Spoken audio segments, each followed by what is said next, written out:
Hey there, it is Jenny from Southern Savers, and we are going to do a full online coupon class. So this is something I've not ever tried before on the Facebook side.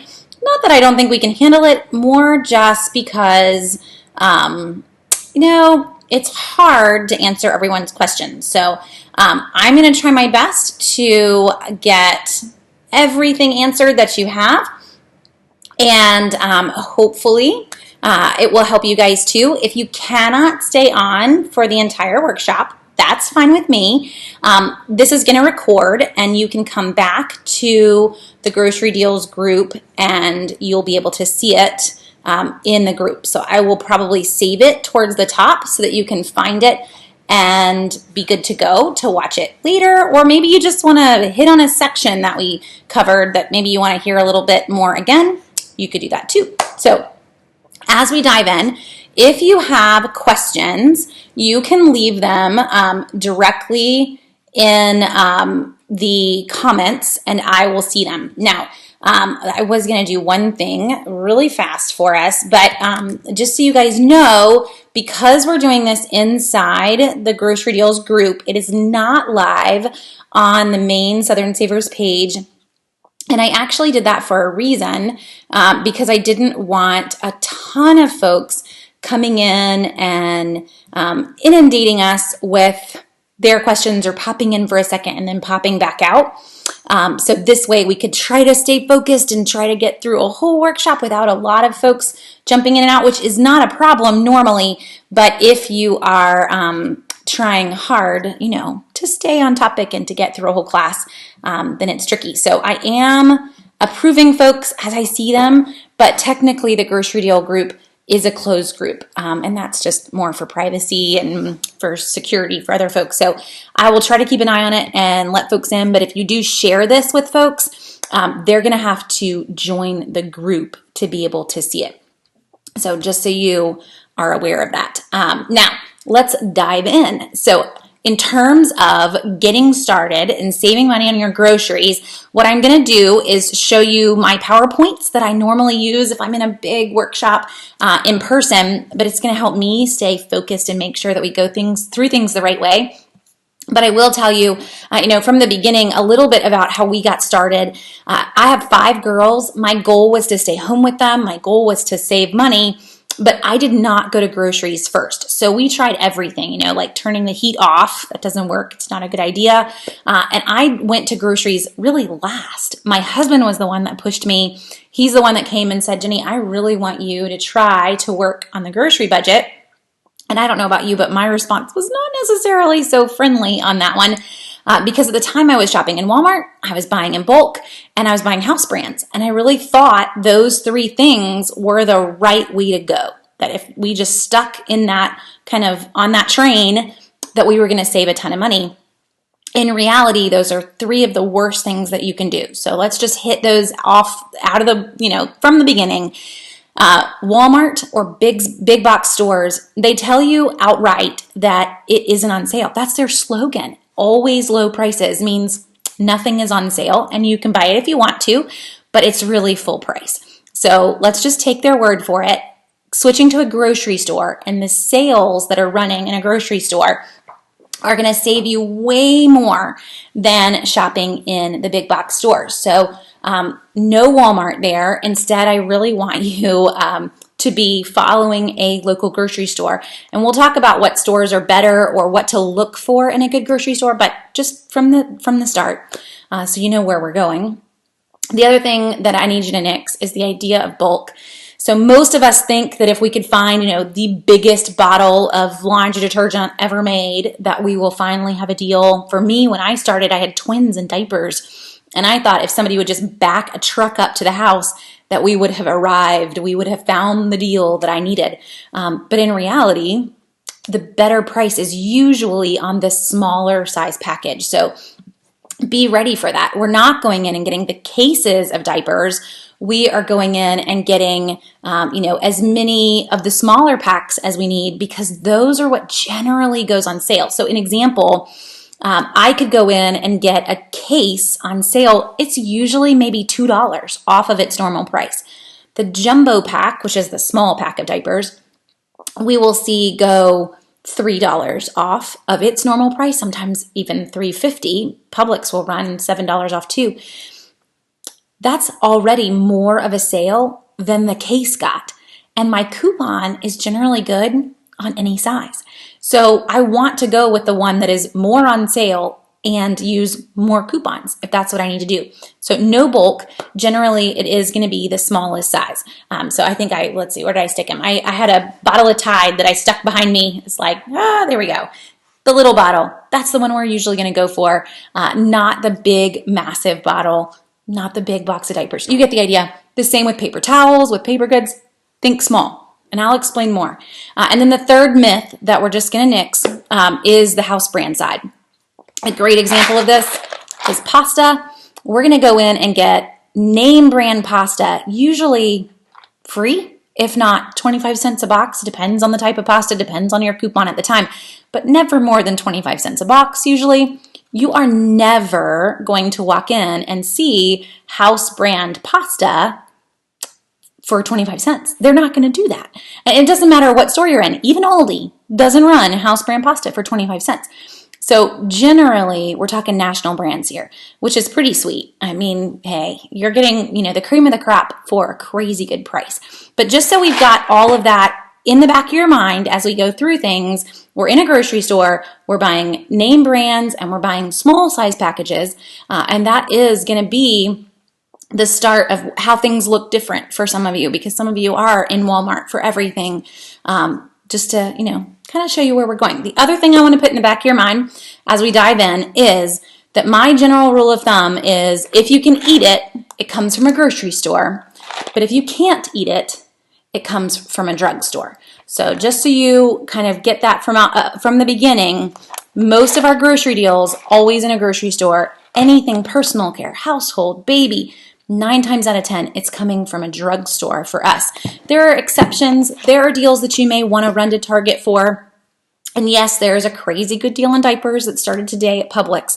But those are definitely exceptions to the rule. So if you've kind of got your brain thinking about those two categories, groceries come from a grocery store, everything else from a drugstore, then you're at least on the right track as we dive in. So, and hello to everyone that's chiming in on comments. If you have questions, please leave them in the comments, and I will probably stop for a sec and then answer questions in little batches so that we can stay on track. So as we dive in, we're going to focus on grocery store. We're going to focus on sales in grocery stores. I've been trying to keep tabs on anyone that's trying to join us last minute too. So I do have everyone confirmed so far or in the group. So I'm going to pull up the PowerPoint and we will kind of jump through.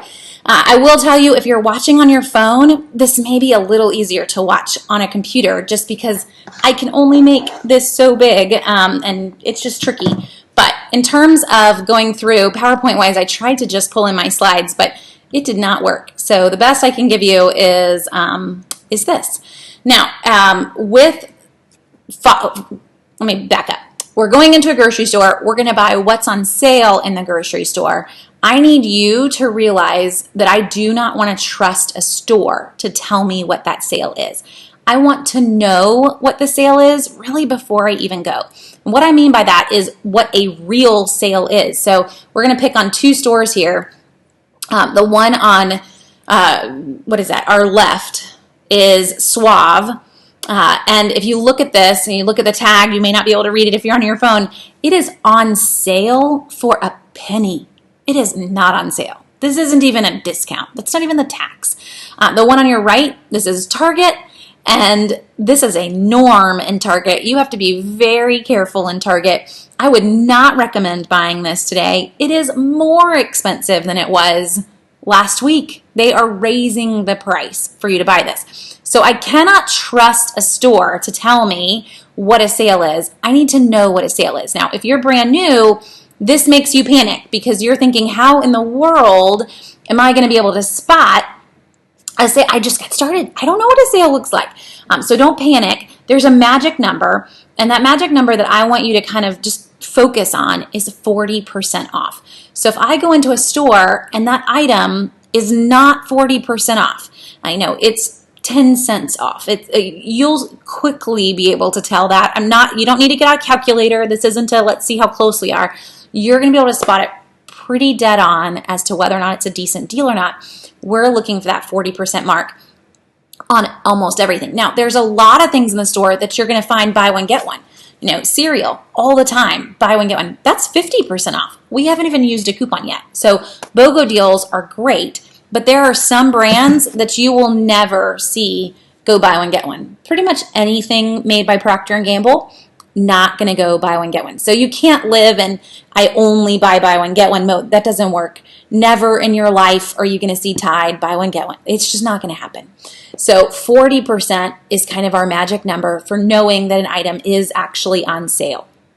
When I see that it's on sale, this is the time that I want to grab it. That's my focus, is to try to only grab the things when they're on sale. So another piece of this is to realize as you get going, and I have this little bouncing ball, but is to realize that every item has a best price. So if I go in and this box of cereal is buy one, get one today, this is a great time to grab it. But next week when you go in, this box of cereal is going to jump and it's going to be $3. It's going to be 2 for $7.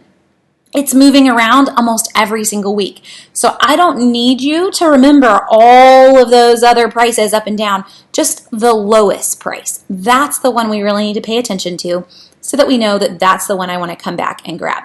I only want to focus on getting the item when it's its best price. Now, the other piece of this equation, though, is that when I see that it's its best price, I want to buy enough of it. And if you guys are on a phone and you can't read these, let me know, because I know what they all say and I can definitely, say it all to you.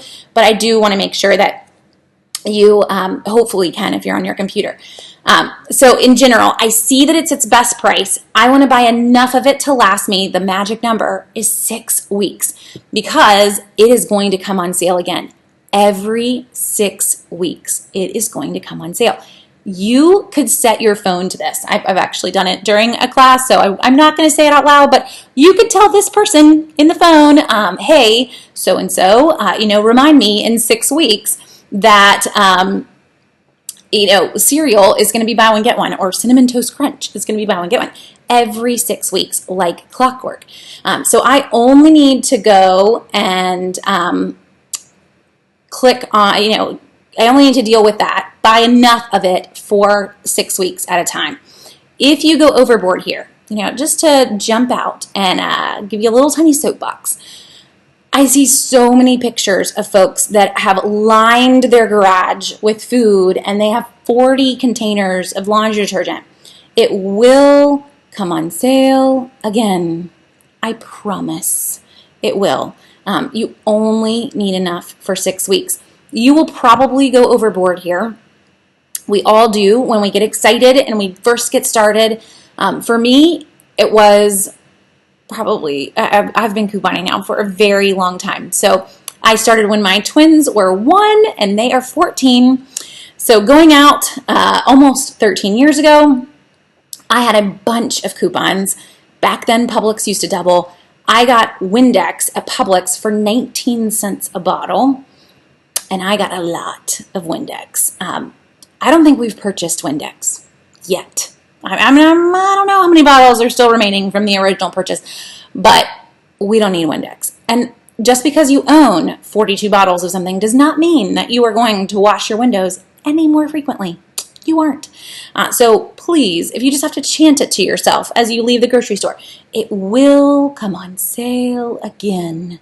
Just chill yourself out, because if you go overboard here, you will burn out eventually. And you don't want this to be this crazy hobby. You really want it to be a lifestyle change. So for us, we've been doing this for over 13 years. This is how we shop. This is how our kids know we shop. My kids don't come to me and say, hey, Mama, buy us Pop-Tarts. They say, hey, Mama, when will Pop-Tarts be on sale again? Like, that is the right question.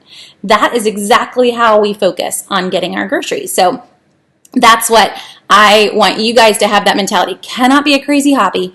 It needs to be a lifestyle change. So that 6-week rule is going to save you from major burnout. And really, to focus on that, how many times in the next 6 weeks are you going to eat tacos? like twice, maybe.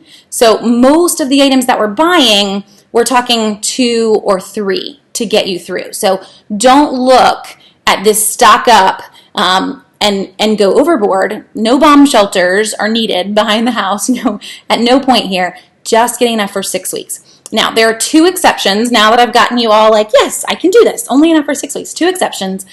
They're not really going to bug you too much. One of them is holiday-specific items. I am not going to find spiral cut ham on sale every 6 weeks. It doesn't usually bother us. You're not going to find Peeps. You get the idea.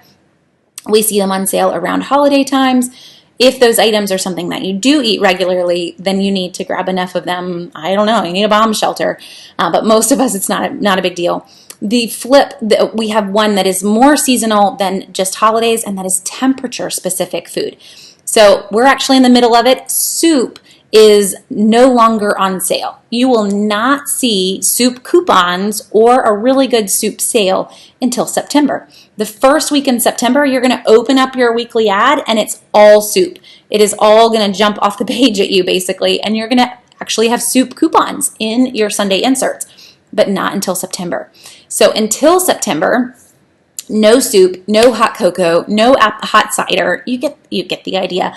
But again, none of those things are really things that we crave. If those are items that you regularly eat for lunch, though, if you take soup to work as your lunch, then you're kind of stuck.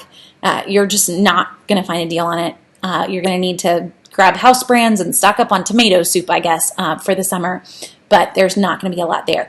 The flip side, we don't see ice cream and popsicles on sale from mid-December until mid-March. And that one in the South can cause problems. I mean, we'll eat ice cream in South Carolina throughout the year, but it is not going to be BOGO. We're not going to have any coupons for it. You get the idea. And now we're back in the season. It's summer. Last week we had free popsicles at Publix. So they really do come back in, I promise, but we do have a spell where hot and cold are not on sale.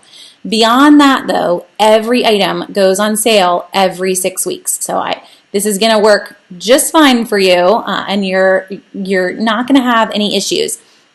And so I just saw someone's question, is the 40% off before coupons or after, or sometimes both? It's before. So that 40% mark that we're looking for on what is a good sale is always before any other coupons have thrown in. There are some exceptions to that as well, but not many. So think about some of the big sales we've seen lately. The grocery stores are loving buy 2 and get 1 free. That's 33%. Like, we're almost there, but we're not quite there. Could be a deal depending on the store policy, and we'll get there. But in most stores, still not that great of a deal. The drugstores love to run buy 1 and get 1 half off. That's 25% off of both items. It's really not a discount at all. Now, buy 1, get 1 is what we really are wanting, that 50% mark. But just so you kind of can, see what they're trying to throw at you with some other sales that are there. But we're really looking for that 40% mark. And yeah, so lots of folks are talking about if you've got a ton of extra, donate them.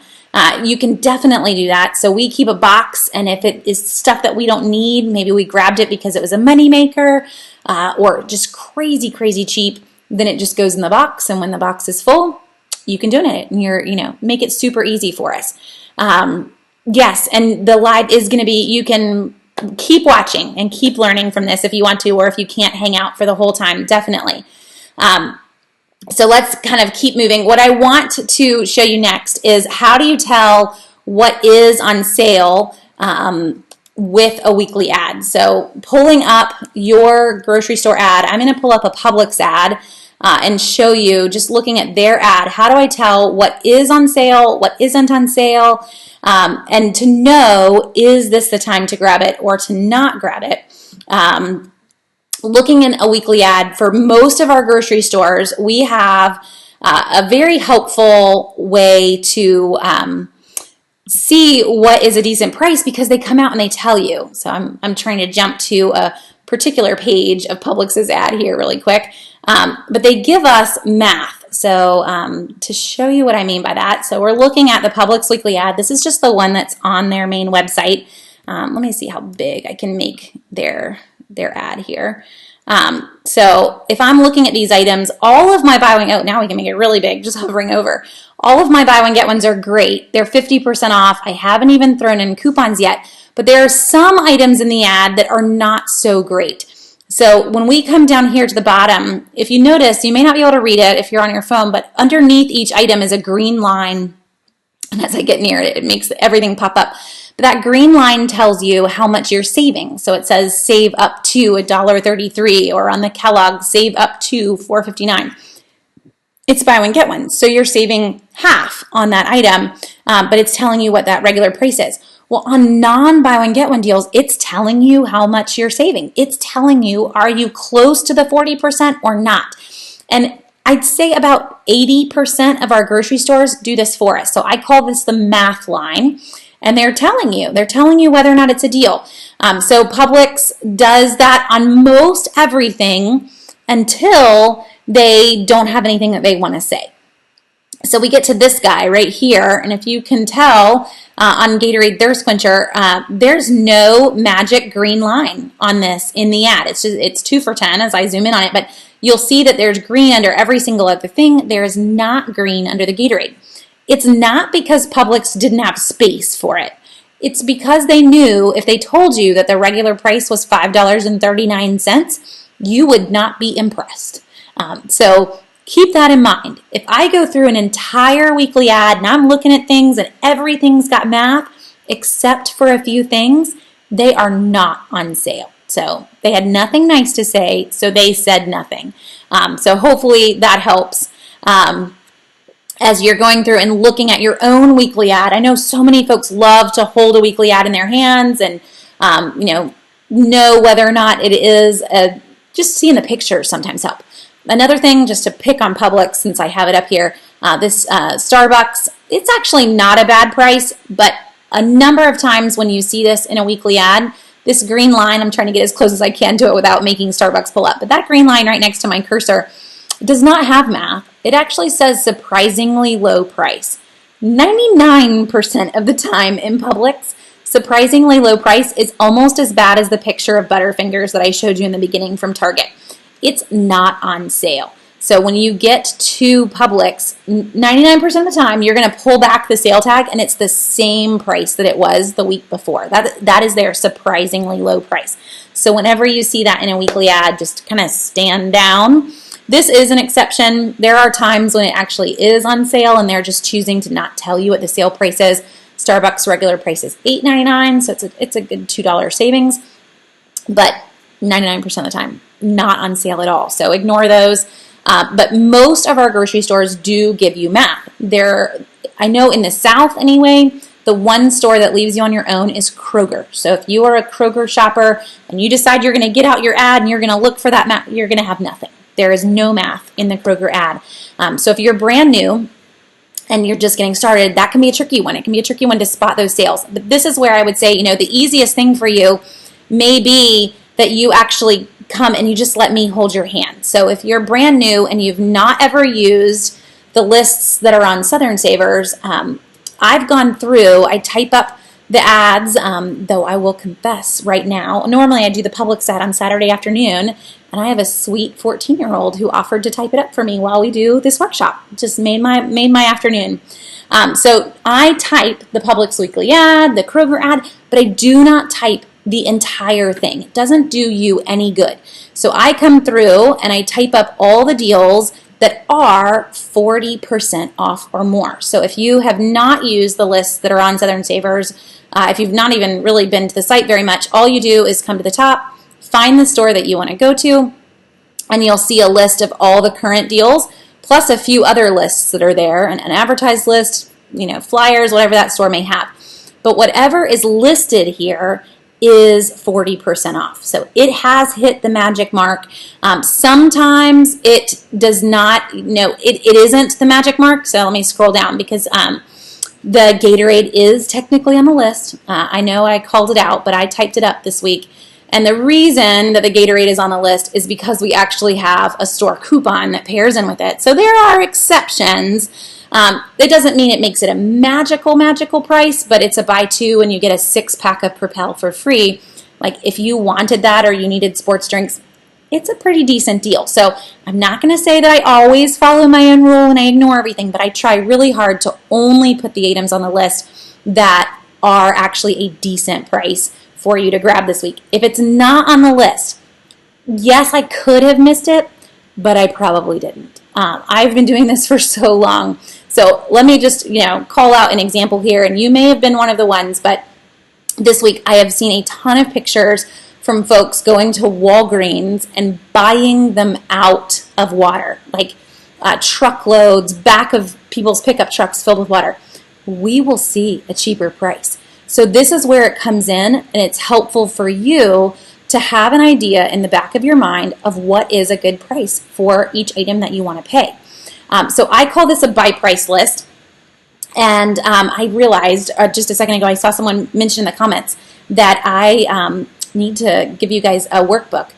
So when we're done, I will upload a PDF of the workbook that I give at all of our workshops so that you will have that. So I apologize that I didn't upload it before we got started. I didn't even think about it. But in that PDF or in that workbook is a buy price list. There's also a buy price list, and I'll just show you where you can find it on the site.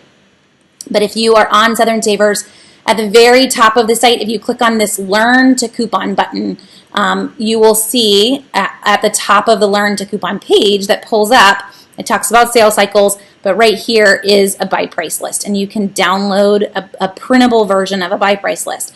Now, I'm not saying that you have to have a buy price list, but how this comes in handy. Don't think about brands here. Think about just what am I willing to pay for items. So, for example, this is conditioner, but shampoo and conditioner. I don't really care what the brand is. We're usually purchasing name brands anyway, but I don't want to pay really more than 75 cents per bottle. This is a drugstore deal, but we're going to beat that even. You're going to make money to buy shampoo and conditioner. So 75 cents is sounding a little steep. I've seen folks go crazy for Pantene at $2 a bottle. That's full price. So in terms of saving the most money, that's going to help you out a ton. It's almost like you're saying, you know what, if it's above this, I am not touching it, and creating that kind of price list for yourself. You're not going to need it written down for very long, so you can print out the one that I just showed you or the one that I'm going to upload when we're done, and keep it with you if you want for a little bit. The reason that you're not going to need it printed is that the minute you go to the store and you pay nothing for pasta, you don't need me to tell you that pasta is free. You will remember that. I can still sit down at dinner and look at the whole meal and be like, we paid $1.80 for all of it, because you just got to set your own prices. This is great. I don't need someone to tell me what that price is anymore. I know it. I'm proud of myself in a sense, and you will be too. So don't sit there and think we're going to be like quizzing each other over dinner on what a good price is for this or that. You're going to learn them pretty quickly. But setting that price limit for yourself is going to save you from going out and buying a truckload of water just to realize that come next week or 2 weeks from now, it's 50 cents a piece cheaper, and you just bought 30 of them. We already covered that. But you get the idea. We don't need to go overboard. You need to buy what you need for 6 weeks, but you definitely want to make sure you got the best price on it. So buy price list is going to help. The lists that are on Southern Savers are going to help. And using that and remembering that if it is on the list, it is 40% off. Again, if you're brand new and you've never used them, you can just sit here. There are little boxes right here. Click the little boxes and add them to your shopping list, and you are ready to go to the store. So for me, with the shopping list, and I will go full screen again here, but I will print the shopping list, and I will even take it another step further. Let me show you this one. So this is my Publix list from a few weeks ago, actually. But I will write next to it how many I plan to buy. So this is directly from Southern Savers. It's got all the coupons that are listed there. And we're going to talk organization in just a minute, but I don't cut anything until it shows up on my shopping list. Until my shopping list says, okay, we're going to go buy Starbucks coffee now. Then I'm going to come and cut the coupons for the Starbucks coffee. But I write next to it how many I plan to buy, so that when I get to the store, I don't really need my coupons. I don't need my coupon bag. I'm just going to follow the list, and I'm going to buy exactly what it tells me to buy with all the little numbers up and down on the sides. It just makes it super fast so that you're in and out of the store as quickly as possible. So for me, I'm going to sit down, I'm going to use the list on Southern Savers that I just showed you, make my shopping list, print it, and then gather the coupons for what I printed. And I'll explain that in just a second too, but just so you kind of see all of that put together. And let me show you one other thing too. If you don't live in the South, or if you want to help someone who doesn't live in the South, let's see, it's kind of hidden because I'm logged in. I got to figure out what page to take you guys to. I'm going to go to, let's see, I'm going to go to our back end really quick so that I can show you something new. I showed this actually recently on one of our Q&As. But this is something that we recently launched, and you will see this when you're signed in on the site. You'll see this in the bar at the top of the site. You'll see Public List Maker.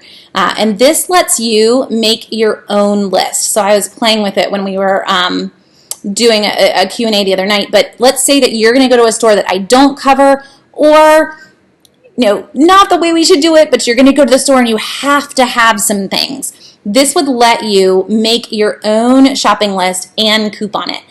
So I'm completely out of, pasta. We could even put in just random things. We don't even need to know the price here either. You could just put in pasta, add it with no price whatsoever, but then I could go and find coupons just for pasta. Now it's going to auto search the word pasta. It doesn't mean that what it pulls up is going to help you. But maybe you know that there are some coupons for specific brands, then you could go searching just for those brands if you wanted to, and add in whatever the coupons were and head to the store. You can make this look however you want. You can get out your own shopping ad if you wanted and make a list that is just like Southern Savers if you wanted to, with prices, if you know what those sales are, but then you can coupon them. So in the end, you have a list that looks just like the list that I would push out. Looks a little different because we made it more helpful, but at the bottom I click to create list and I have a shopping list for it. So we just rolled this out maybe in the last month. So there may be some bugs. I'd love to hear it. If you find some, feel free to give me some feedback. But this way, if you need a list that I don't cover, which by the way, we cover a lot. We got a ton of grocery, national, and drug, but there are still folks that don't live in the South, and I don't cover grocery stores outside of the South. I cover the national, like the Targets, the Walmarts, and the drugstores, but not groceries. So hopefully that will help a little bit. And guys, I have to apologize. What I'm using to look at comments, I can't see anybody's names. I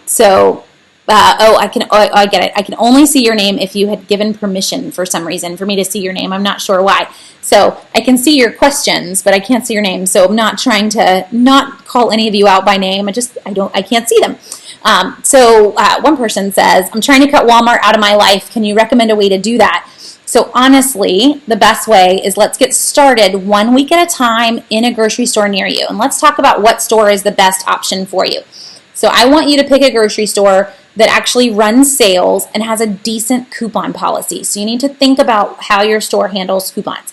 In my neck of the woods, our big stores, let's just break those down. I have a Kroger, a Bilo, and a Publix nearby. I also have a Food Lion. They don't make the cut. So when I'm comparing stores, maybe you get out their weekly ads and you look at what they're running in your area. If you don't have the stores that I'm covering, you've got a different batch that you need to pick from. I want to pick a store that has a good number of buy one, get one deals, or Kroger, who's running mega events, is running decent promotions, running sales a lot, frequently. Food Lion, for example, to compare them against the other stores. Food Lion on a regular basis may have 10 buy one, get ones, and that might be pushing it, and very rarely runs instant savings promotions. So it can't compare to Kroger, and it can't in any way compare to Publix or Bilo. So in my neck of the woods, Food Lion just got nixed. Now the next thing to consider is, do they double coupons? Because that's definitely going to give them a leg up. In the Southeast, the stores that regularly double coupons are Bilo, Lowe's Foods, and Harris Teeter. Ingles also doubles, but Ingles really got nixed just based on their sales, guys. They don't have a ton of BOGOs. They don't run a bunch of instant savings offers. So unless it was your only grocery store, I would have already kind of kicked Ingles aside and gone on to Publix or one of the other stores that doesn't double over the fact that they do. But a store that doubles, Harris Teeter, who's running super doubles right now, always going to win in my boat over a store that doesn't. The other thing I want you to consider is whether or not your store accepts competitor coupons. Not all of them do, so you need to ask, and generally you can find that information. Just the person at customer service can tell you. Publix and some of those stores have big posters up that say, we accept competitor coupons and this is who. But that's going to open up a whole nother bit of savings for you. So, for example, Publix puts out these flyers that are purple and green, and I can use them in Publix, but I'm going to have a much better deal turning around and using these in Buy Low, because Buy Low is going to put these things on sale. Publix is smart. They know that they gave you a store coupon for it, and rarely do they put them on sale, but Buy Low does. So 9 times out of 10, that's where you're going to end up using a lot of your one store's coupons. You're going to end up using them in another store. So do they take competitor coupons? Do they double? And what do their sales look like? That should really be what you're looking at as you decide what store to go to. The next question that I get when I teach workshops is, well, what's a decent amount of time to travel to those stores? I will. Let's see. Sorry. I just noticed on my screen that I saw something pop up, and I was trying to figure out what it was. I have to already travel about 25 minutes to get to any grocery store, so I am okay with having a bit of a commute. I don't know that I would go more than 30 minutes to get to a store, though, and definitely wouldn't do it if you were only going to grab a couple of things. For me, I only shop once a week. So Wednesdays are the day that I head to the store. We get all of our groceries on Wednesday, and it is well worth me making a 30-minute journey. I have to, but I would do it anyway because I can walk out of Publix or Buy Low having saved $100 to $140 depending on the week. Well worth a 30-minute drive. Closest grocery store to me is a Food Lion, and it's 15 minutes away, and I might shop there twice a year, and we're running in off of the interstate. So it is not a all the time gonna hit a regular store that's nearby. It's not how we normally manage. So to dive back in, we've got that it's on sale. We can use the weekly ad on Southern Savers. We can pull up a weekly ad. You can use a by price list. You've got a lot of ways to be able to spot what a sale is. So then the other side is coming in. I see that it's on sale today. I see that it's a great price today. I want to buy enough to last me 6 weeks every time I see that sale. And again, that's not a ton. So as you are pondering, how many you want to get of various things, think about how many am I going to use in the next 6 weeks. Sometimes that's not an option. Sometimes it's going to be grabbing one because the item is a deal because you had one digital e-coupon.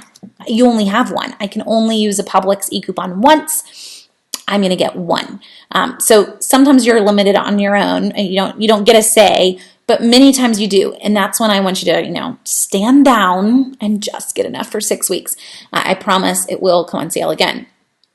So with that, one more thing that is always kind of the elephant in the room for folks. They do not like this part, but it is the case, and that is brand loyalties. So if you are going in and you are only looking for deals on Tide, that is your brand, you are missing out left and right on really good deals on other brands. So for example, we could all go to Kroger right now and get all detergent for 99 cents.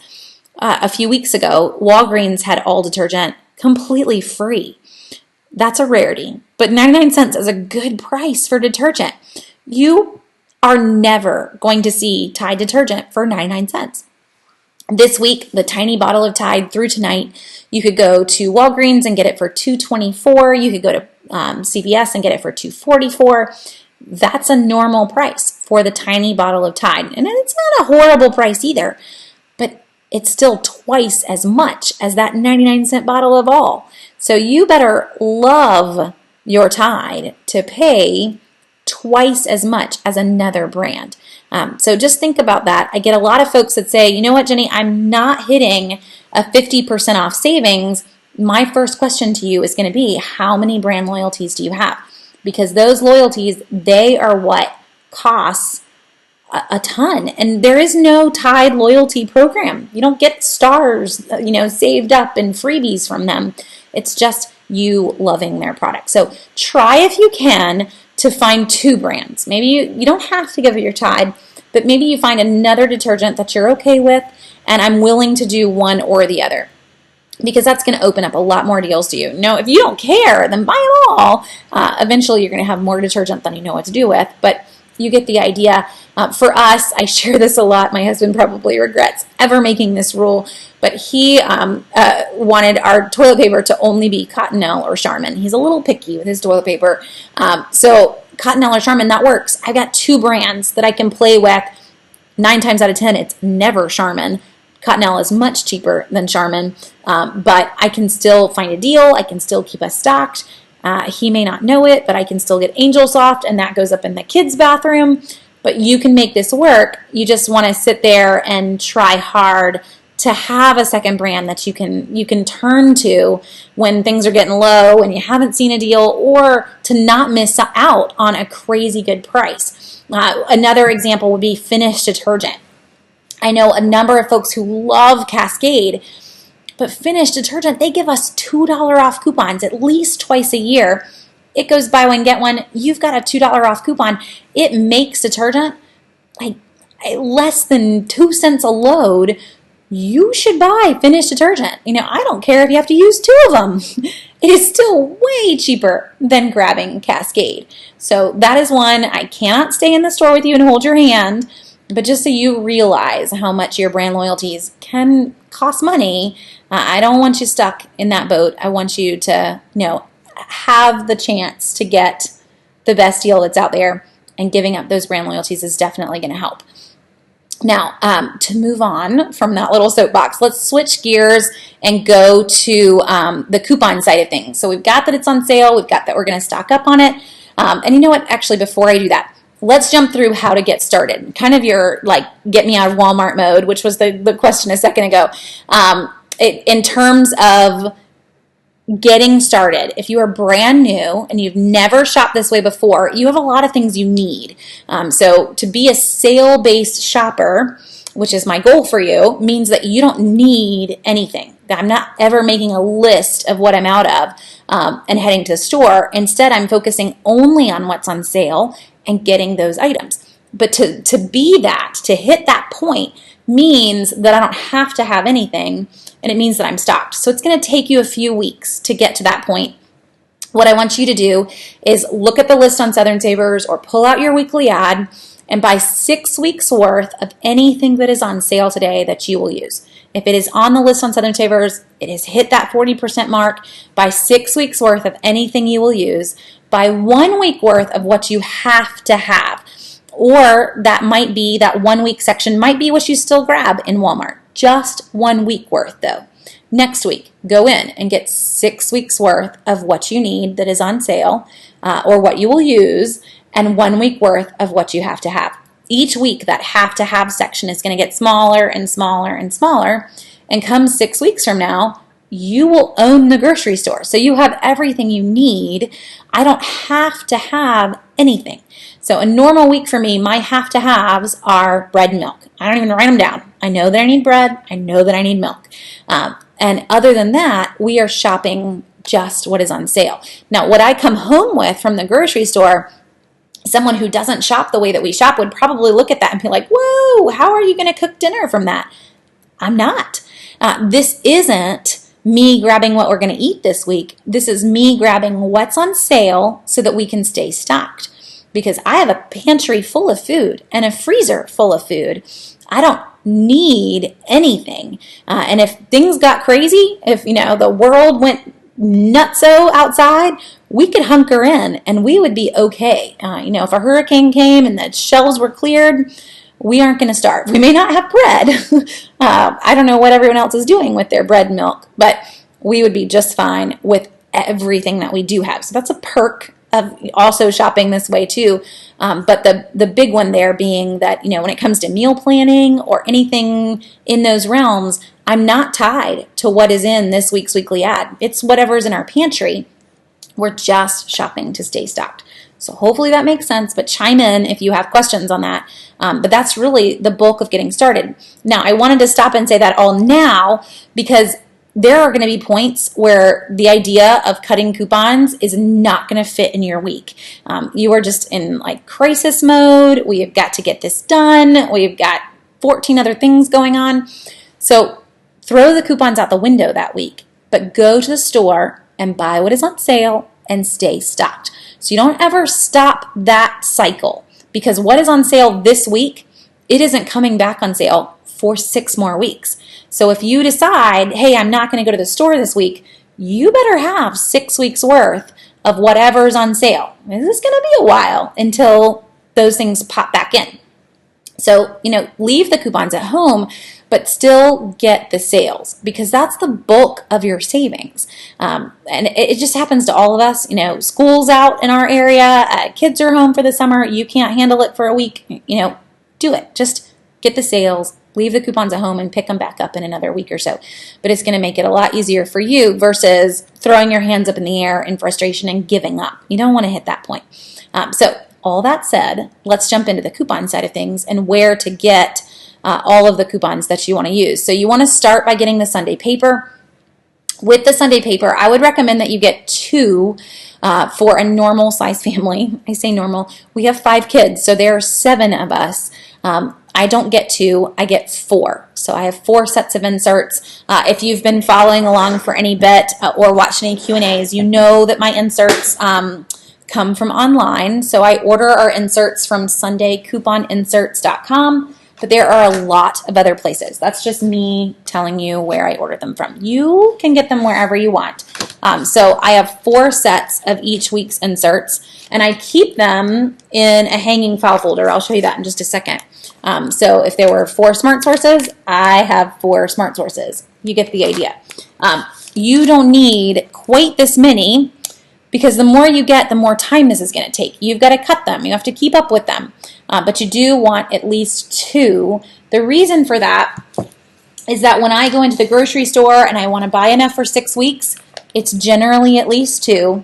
Or if I want to go, for folks that live in Florida and you have to buy both of them, you're allowed 2 coupons on that buy one, get one. If you head to CVS and you want to buy a buy one, get one, you have to buy both of them in CVS, no matter where you live, but you're still allowed 2 coupons. So there are a lot of times that having 2 sets of inserts is going to be very beneficial for you.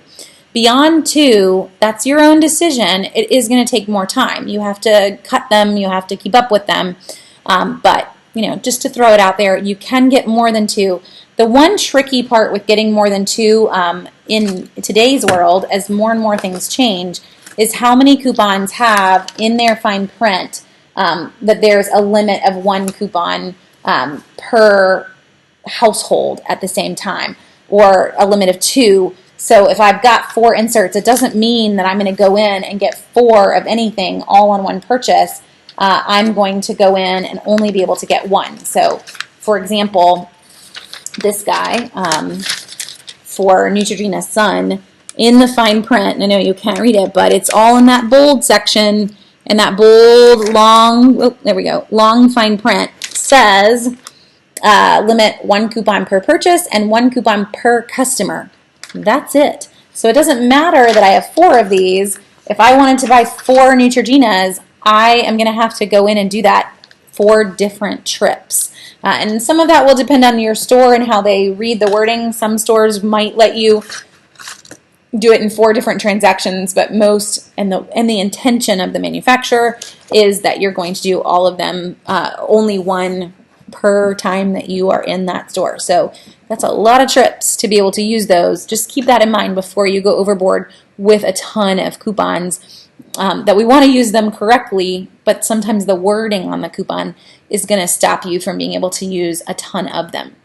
So we're going to start with the Sunday paper. One other thing to mention here before I move on is that you do want to get the biggest paper that's available to you. So if you live in a tiny little area, but you have a bigger city's newspaper that maybe your Publix sells or somewhere in town, you want to grab that bigger paper.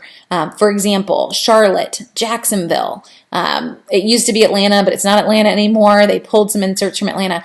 but the bigger the city, the more coupons are in that city's paper. So just keep that in mind. But just so you kind of, have that idea as you're going through and pondering which newspaper to get.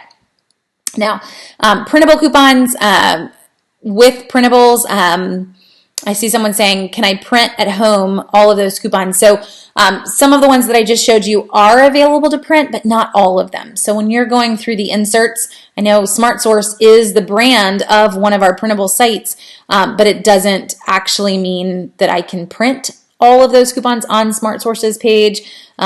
With printable coupons, when you're on Southern Savers, you will see that image on the right-hand sidebar. And you can print any coupons that you want directly from Southern Savers. You can also, I was realizing, I have this up because I use it in workshops, but I can actually just show it to you. It's all right there. Each one of these is going to take you directly to the page to print those offers.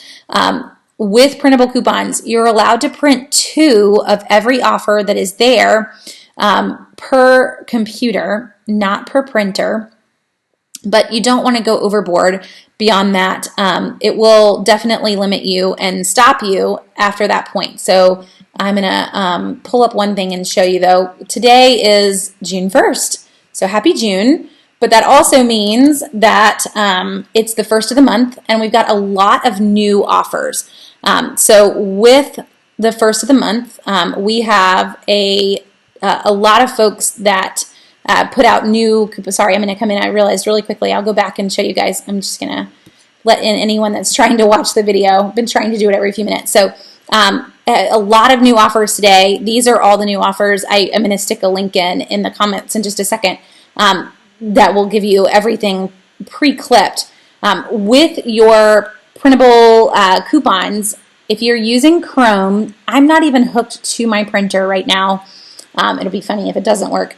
But generally, I will get a print preview box that's going to pop up here in a second, and I can save these as a PDF. So you don't even need to necessarily, there we go, save it. It's ready to save as a PDF. I'm not even near a printer. I'm hunkered down in the a section of the house so that other people can take a nap. But I can save these, and I have these now. They're the new coupons from today, so I can say June 1st. And hit save. Now, if you choose to do this, you can still only print 1 copy of those coupons. If I wanted a second copy, then I need to pull those back up the same way that I just loaded them and print them again. So just so you've done it the correct way, because all of those new coupons, and I'll pull them up to show you, but if we look at all those new coupons that just came in, let's see if I can get this to show you that PDF. There we go. So here's the PDF of the new coupons. Let me make this as big as I can just so we can talk about this for just a second. This barcode is the same on every single coupon that you print, but this little barcode over here is different on every single coupon. So if I went and I made just multiple prints of this PDF, I've just made copies of this coupon, and they're not going to get reimbursed. They'll get reimbursed for the first one that you use, but the store will not get reimbursed for any others that you use. So that's why you need to print them and then go through the whole process again and print them again. I know that print preview screen may pop up and give you the option to put in more than one, but don't do it. Or else the store is not going to get any of their money back, and they're going to end up hating printable coupons. That's not where we want them, so definitely don't go that route. So that is printable coupons in a nutshell. With the printable coupon sites, I did just print all of them to a PDF. But if you're not going to use them, it's not, you don't have to go in and grab all of them. That would be a lot of coupons that you may or may not ever end up using. I would recommend on days like today, and let me plug all those in while I'm thinking about it. But to go sorry, it's so hard for me to talk and type sometimes. With those printable coupons, I would go in and at least look for brands that you know that you're going to use. So I'm sticking that in now. The link that I just stuck in is the link to all of the new coupons for today. If it's not a brand that you would regularly use, though, I wouldn't really mess with it. I'd leave it there unless it's high value. So for example, we're going to get some more tomorrow. I work with coupons.com, so I know all the preview of what's coming. But if you were to see one of them, for example, right now is, let's see if he'll pop back up. Since I've already printed it, sometimes you don't get to see all of them again. Here we go. $20 off of a Food Saver is available right now. And maybe you don't know if you want a Food Saver vacuum sealer, but we don't see this very often. We see it maybe twice a year. So we've got a $20 vacuum sealer coupon. It may not be a brand you normally purchase, but I'd probably still go ahead and grab it, because if you don't have one and you're pondering getting one, that's a pretty good savings. And then who knows what else we're going to see. Target may release a cartwheel offer. We've got Bed Bath & Beyond 20% coupons. Kohl's may give you a coupon. We've got lots of ways that you could use it. But if it's a high value coupon, I would go ahead and grab it. It can end up making for a pretty fun deal.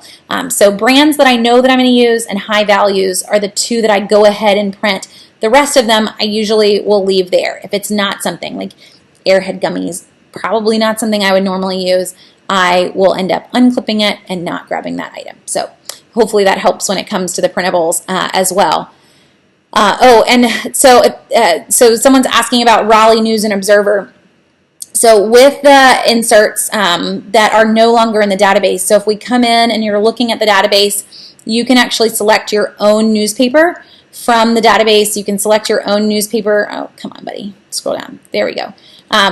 In terms of seeing what is in the database, but you can also select your own newspaper for your shopping list. If they disappeared, we really were cleaning them up, because these are all done by a volunteer. And so if I lose the volunteer for an area, then I have no data for that area, and that's not very fun for folks. So for example, this one needs to come out, the Arkansas Democrat. I don't have anyone covering it right now. We only have some really old inserts in there, and you can see it has a whopping 4% of its data. Versus if I come in and I choose the state, which is right here in my area, keep in mind it'll never say 100% because it already has tomorrow's inserts in, and the volunteer hasn't done them yet because they don't have tomorrow's paper. But this one is really 100% covered. So that's really all it was. We were just cleaning up newspapers that didn't have a volunteer for them. And if you want a volunteer, if you want your newspaper in there, I am always glad to add more folks. So if you want to shoot me an email, jenny@southernsavers.com, I can send you the details as to how to do it. It's pretty simple, but we put in all of your details, so then if your shopping list tells you to come and find a particular coupon, you know you have it because you have all of your inserts correctly entered.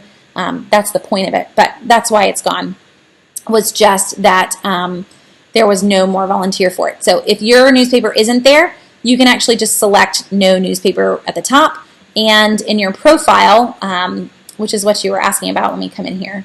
So edit profile, you can come in and just not have a newspaper selected. So you can unselect any newspaper if you want. It's still going to match in your inserts, but it just won't, it'll give you all the variations rather than what was just in your particular area. So let me stick those back in or I won't remember. You can make all those edits if you want to your profile, so you can have everything set the way that you normally like it. Let's see. I think I've hit everybody's questions for right now. So let's jump back out with other coupons. I showed you the database, but also it is a good place just to jump back to that, I guess, for a second. If you're looking for a specific coupon or you just need something, and like I mentioned on the pasta, I need pasta. This is going to show you every pasta offer or pasta sauce that is there. It's going to give you an idea of what's available. It's also going to possibly be a little overwhelming because it's going to have all of the e-coupons for various stores, but it is going to help you see every option that's available to you. You can also go brand specific here. So if you wanted just Huggies and Huggies diapers, we can get smaller and smaller depending on what it is that you're looking for. It's going to tell you everything that you could possibly find. So I would start here with the database. If you're looking for other coupons, the next places to go are a brand's Facebook page or a brand's website. Kellogg's, for example. Kellogg's Family Rewards. We've got great printables on some of our brand websites. but that is always, those are in the database too, but that's always another place to go. So if you've gone to the database, it didn't return anything, then head to their Facebook page, then head to their website, and then last but not least, we just talked about this the other night on our Q&A, is that you can always call the company. I used my sparkling water at the time as an example, but most of your products, Pepsi decided to not give us one, but most of your products, if you're studying a product, you will find a phone number on the product so that you can call the brand with issues. So look on your product and call them and say, hey, I love your product and I can't find coupons on it. Will you send me some? And 9 times out of 10, they will. So that's kind of the magic. If you reach out to them, it's the only thing they know how to answer on. But that's a good way to get some more coupons for things that you love and you can't regularly find them. Okay, let's talk digitals for a bit. And then we're going to go into some deals into the drugstores as well. So we've got a lot of stuff to get to. Hopefully, for some of you that have been with me already for an hour, I hope that you're learning some new things. But again, if you can't hang for the whole time, you can always come back and watch too. So to talk digital, we have a lot of digital offers. Digital coupons in general are where I go to the brand's website, to the store's website, and I load whatever offers I want to load. So with store digital coupons, and I've just pulled up Publix, but so many stores offer these. Kroger has a ton. I mean, even Dollar General and Family Dollar have digital coupons. 9 times out of 10, the digital coupons that you load are only going to come off one time. So if I load this to my account, I can see the little check mark. This is set. It doesn't mean that I can go in and buy 4 tubs of Magnum ice cream. I'm going to get that $1.25 off one time. So it's just like having a paper coupon.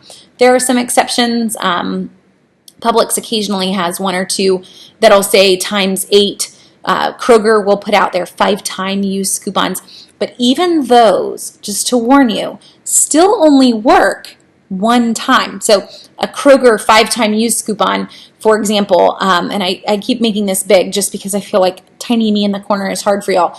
But a Kroger 5-time use coupon, I can buy 5 products. It will come off 5 times, but I still have to do that in the same transaction. So if I go in and I buy 3, and then I think I'm going to get 2 more, and I'm going to have 2 more left, they don't work that way. They still come off that one transaction, and then they're gone.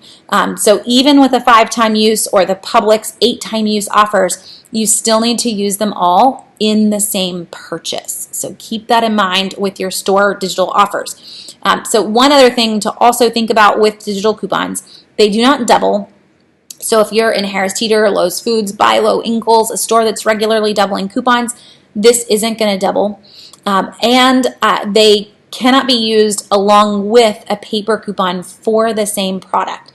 So for example, you have a printable coupon for Magnum ice cream. I can't buy 1 tub of Magnum ice cream and use both a digital and a printable on it.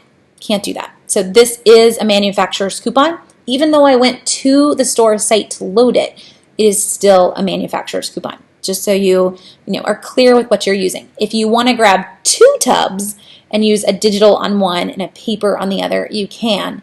But you'd have to buy multiple items to be able to use multiple coupons. And that's kind of the rule everywhere. Now, one thing to tell you in terms of store digital coupons that is something that will help you save even more. That is that I want you to get in the habit of looking at what their offers are at least once a week, if not twice a week. So Publix, Kroger, our big grocery stores tend to load new coupons every weekend. So today's the first of the month. Normally I would just tell you to look on Sunday, but first of the month could be worth it for sure. And they tend to load new offers the first day of the new ad. So getting in the habit of looking on Sundays and Wednesdays are your best bet. The reason for that, right here in the dead center, $3.49 off of 1 Greenwise organic tea. That's how much they cost. This is a free product. So you load this to your account, and hopefully, if you pull up your Publix account when we're done, you'll see that there too. Once you've loaded it, this doesn't expire until the end of June. It could be gone come Wednesday. No one else will be able to see it on their Publix page. But if I have this loaded in my account, it is going to sit right there in my account until I either buy the product or June 27th comes and it expires. And then it's going to go away. So with store digital coupons, once you load them, they're yours and nobody's going to take them from you. So you could, if you wanted to, go crazy and load every single one of them. That's a little, it's going to take you a bit to sit there and click the button a ton. But if if anything, if all you got in the habit of doing was just scanning it, oh, look, if I just gone a little further, here is one that has a ×8. And it says multiple coupons in one transaction when I hover over it. But we do see them from Publix from time to time. So if anything, all you're going to do is just scroll down. You're looking for things that look like they have a really high value. Another one to watch for Publix, and you can actually search by type as well, is that sometimes Publix, let me just go up to the top and show you, but we can go straight to meat. And sometimes Publix will actually release some Publix meat coupons that are going to end up being things that are on sale the next week. But if you don't get in the habit of loading these, it will be gone by the time that sale rolls around because people will have realized that they go together. A really good example of that was around Easter. Publix had a $5 off any turkey breast, Publix brand turkey breast, digital coupon. They came on sale for like 69 cents a pound. Yeah, it made a number of them completely free, depending on the size that you grabbed in the store.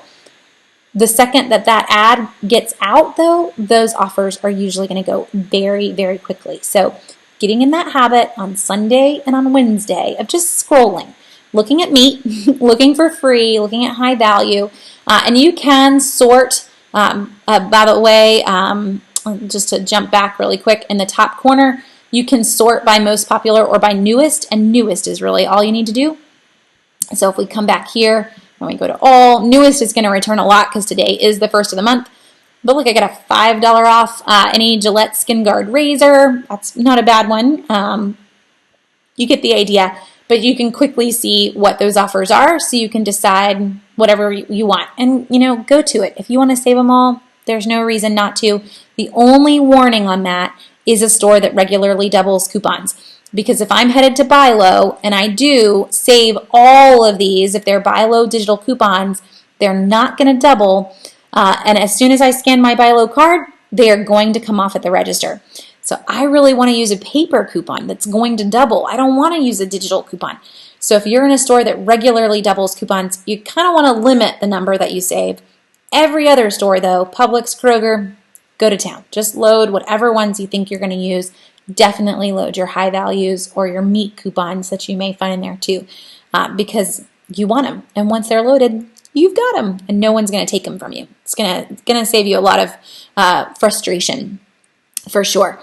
So again, with digital coupons in the store, I can only use them at the store that I load them at. Obviously, every store has digital coupons except Walmart. You are not going to find any digital coupons for Walmart. So guys, come on, really. If Family Dollar has them, I don't know why Walmart can't, but they don't exist. So that's another kind of like strike mark against them, and hopefully that helps for, I wish I could see your names, as I can see all the comments, and it just helps me if I pull up the Facebook page to look at comments, which would be the easy way to go. It kind of kills my internet because it's trying to download the video and upload the video all at the same time.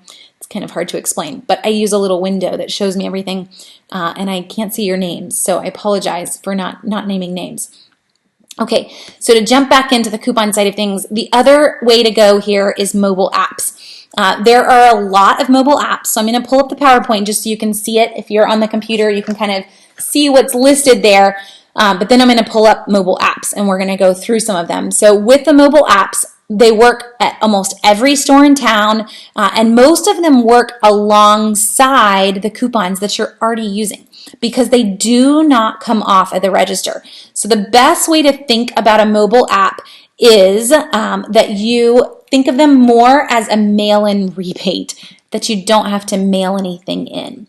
So instead of coming home and filling out the paper and all of that work, all I'm going to do is come home, take a picture of my receipt, and get back that money in a small account with that company. So with whatever mobile app you decide to use. Now there's a lot of them. If you're brand new, I would recommend Ibotta to start with. I mean, you can totally go whole hog and use all of them that are there.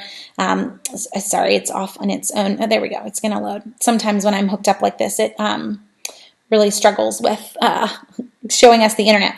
So with Ibotta, we're talking hundreds of offers that are here. And that's why I would say to start with Ibotta, because you're going to feel like you're accruing money a lot faster.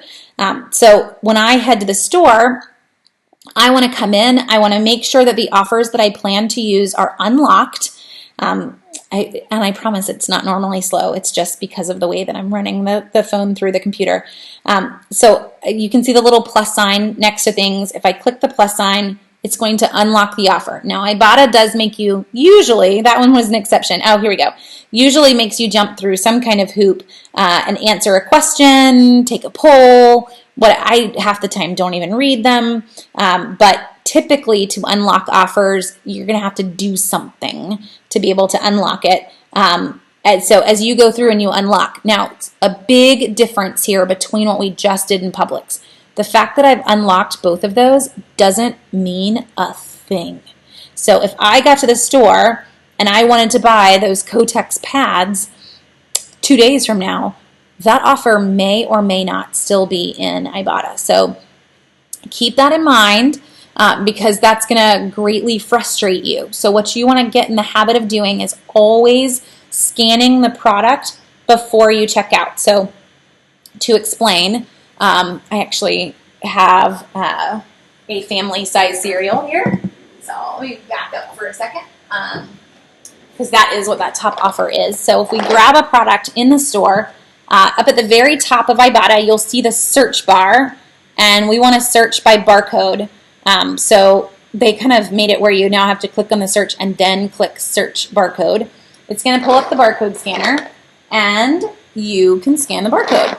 It is then going to tell you whether or not it found anything for that particular item. Now, humorously, it says it didn't for this, but that is what it wanted for this product. So do that in the store. Really, I just give this to a kid. This is their job, is as we put things in the buggy, you make sure that everything that goes in the buggy has been scanned so that it's unlocked and so that we know that we're buying the right item. We know that the offer is still there. Lots of reasons, because you're going to get frustrated at some point by an offer that has disappeared.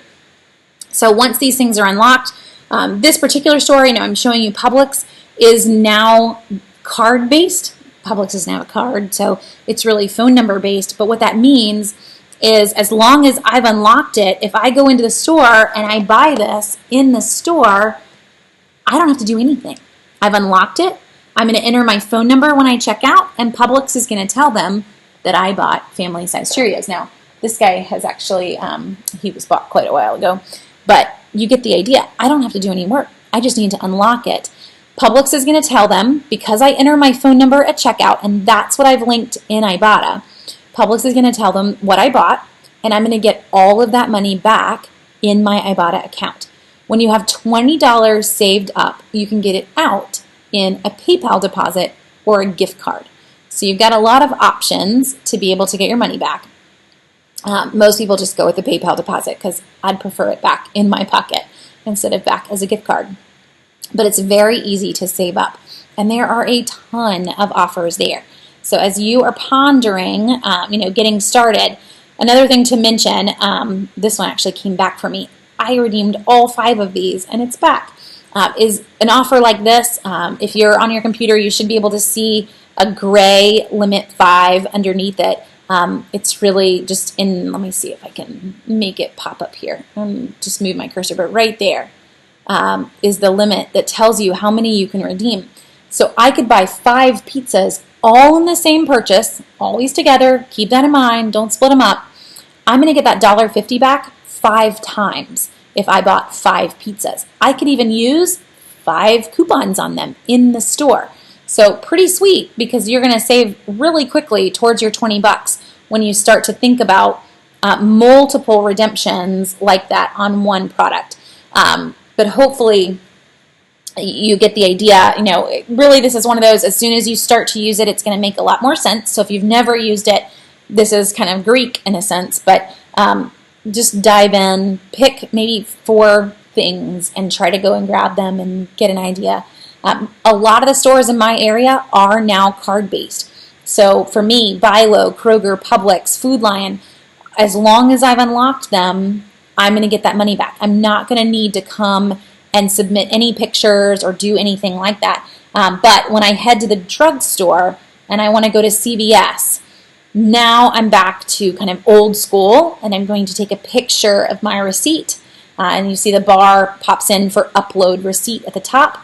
I still have to make sure I've unlocked the offers, but I'm going to sit there and line up the receipt. The app's going to walk you through. I'll show you what it does. But it's going to walk us through how to take a picture, and I don't have one here, but you get the idea. It shows you the top of the receipt. It shows you the sides of the receipt, so we could kind of pretend, and we can take one picture. And then if I want to add a section, it's going to slide all that up, and I can try to, let's see if we can magically do that. We try to line up the rest of our receipt in there. You get the idea. I'm not going to submit pictures of the Publix ad, but and then we can hit finish, and it's ready to go. So if you've never done it, it then asks you what you bought. You get the idea. So we're not going to add any. And yes, we're going to cancel because they would really wonder what had happened to me.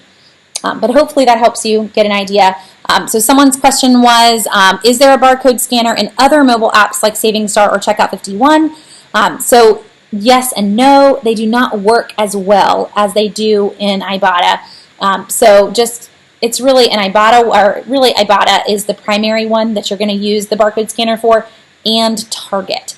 I love the barcode scanner in the Target Cartwheel side of things for finding Cartwheel offers. So if you have not already done that or used Target Cartwheel, it is a very nice way to find whether or not there are any offers available for what you're trying to grab. So it'll do the same thing. Let's see.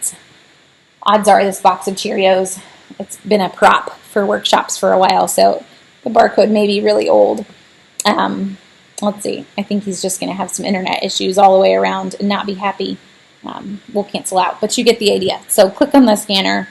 Let's see. Maybe if I turn that off, we'll try a different one too, a newer one, and see what he pulls up. So he's saying, that it would normally show you the coupons right there below it, and you would be good to go. It is showing me other offers that are nearby, and I could go ahead and load any of those, but if I had scanned any of those directly, they would have automatically pulled up as well. So Cartwheel is a great one for scanning barcodes, just like Ibotta. Let's see. Oh, and yeah, so if you're just jumping in, definitely save the video, because that is going to be your way to be able to spot it and be able to come back and watch it at any point. In terms of someone else is mentioning, it makes me want to pull it up so I can see all of your names. Katie is saying that she didn't link her Ibotta to her store accounts because oftentimes a new rebate will pop up a few days later and you can submit the receipt. So you could go that route. I will warn you, once you link a store, you can't unlink a store. So once you do have Bilo linked or Publix linked, they're linked. So if anyone sees Katie's advice and wants to kind of go back, it's a lot more difficult. You could go through help and see if they would unlink it for you. You could tell them, hey, I linked the wrong account or something. But once you technically have them linked, you're going to be a little stuck on unlinking.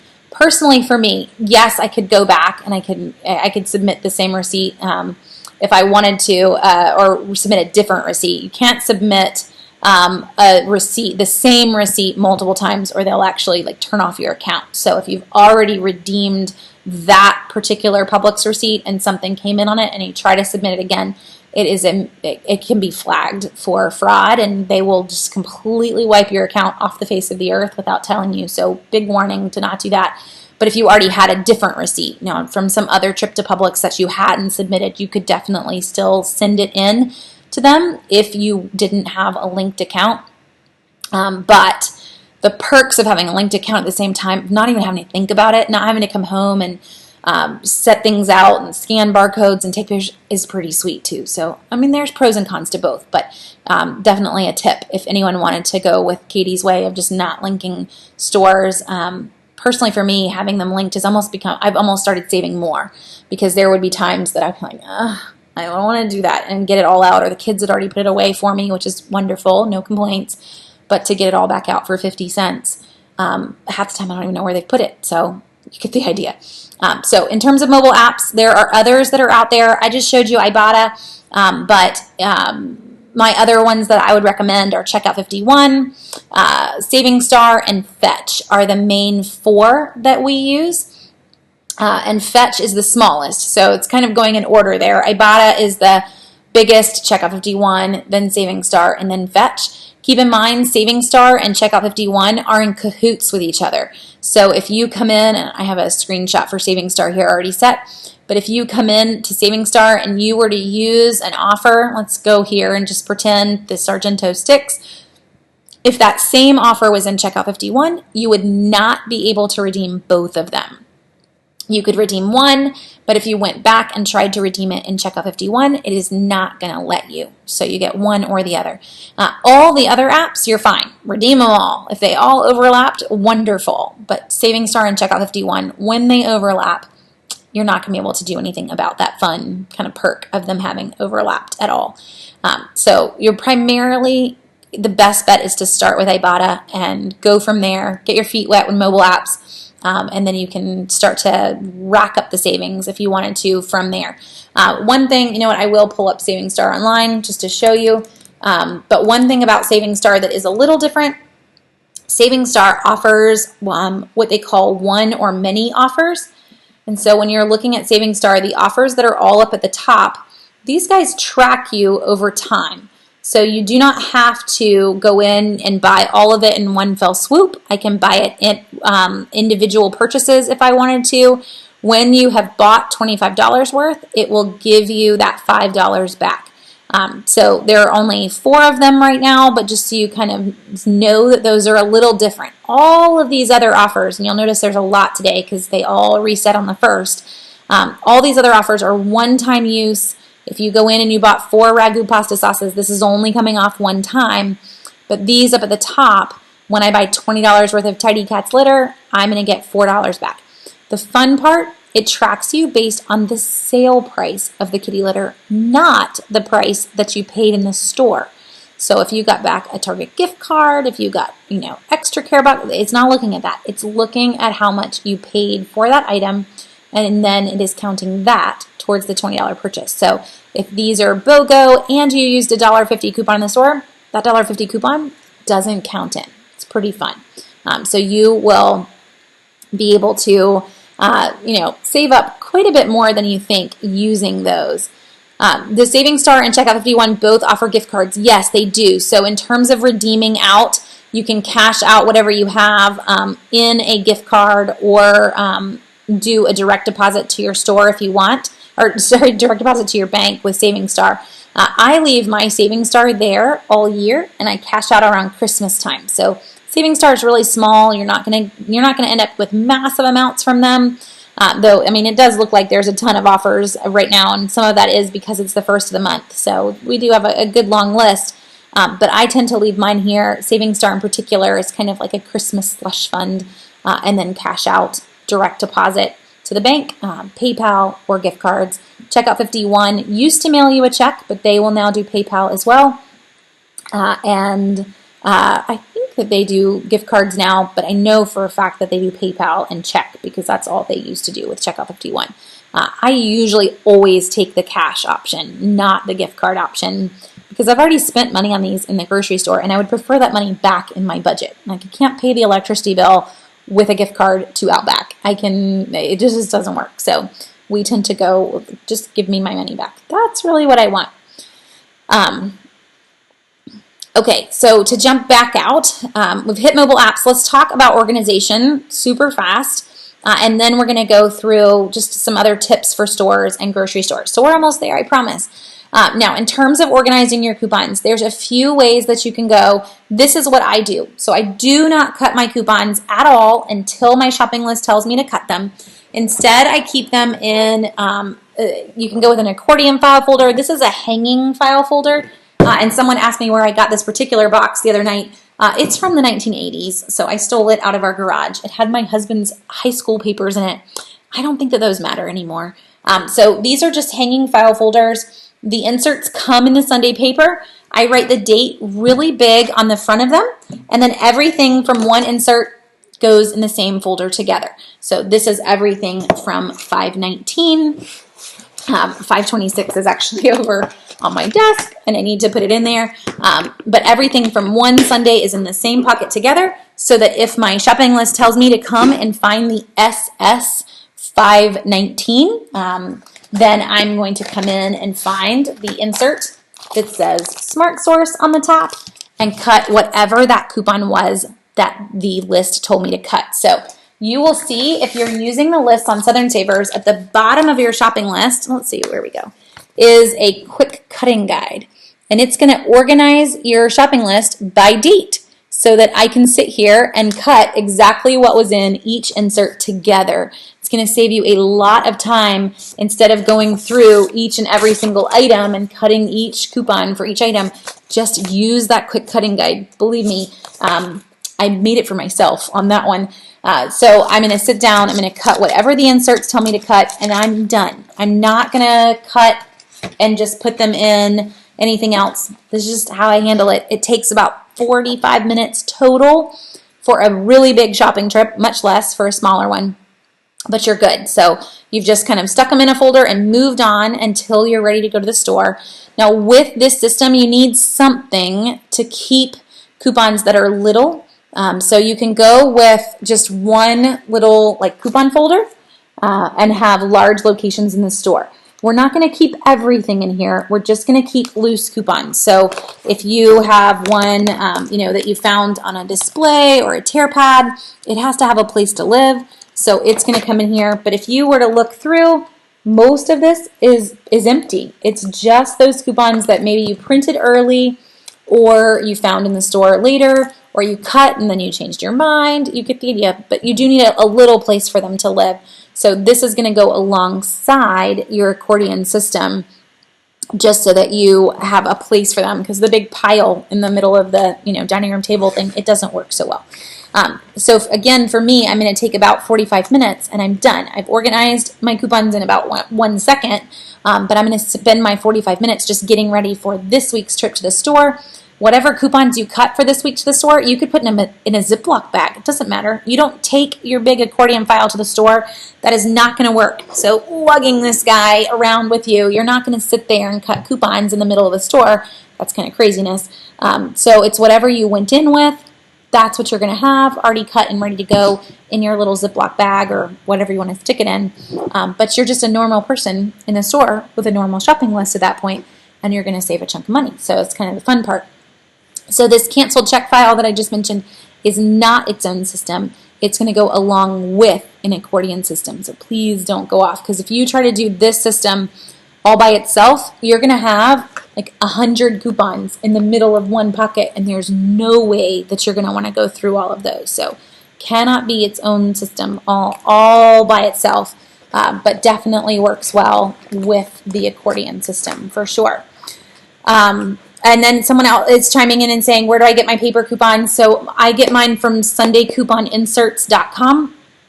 There are lots of other places that you can order from as well, but that's just where I order mine from. So it works. And yes, the next question that I got last week, I did get the Tide coupons in our inserts. So that's another one you want to check if you are going to order your inserts online, is making sure that they're getting them from a decent city, because not everyone's getting Tide coupons anymore. Some people are just getting ads.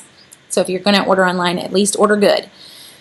Okay. And yes, yeah, so thanks for chiming in on that one too. You can get your coupon inserts from the Dollar Tree. You can get your inserts from lots of other places around town where they're on sale. Dollar Tree sells them for $1.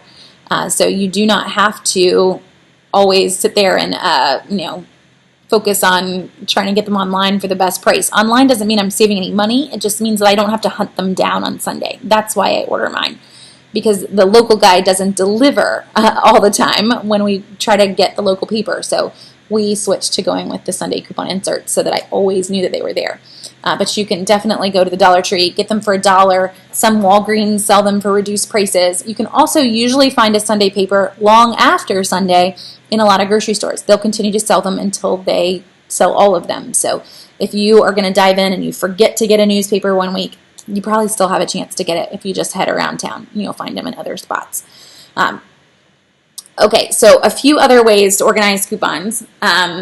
You can go with a system that has lots of pockets. So this is, let's see if I can get this back in there, 3 coupon folders with their tops cut off.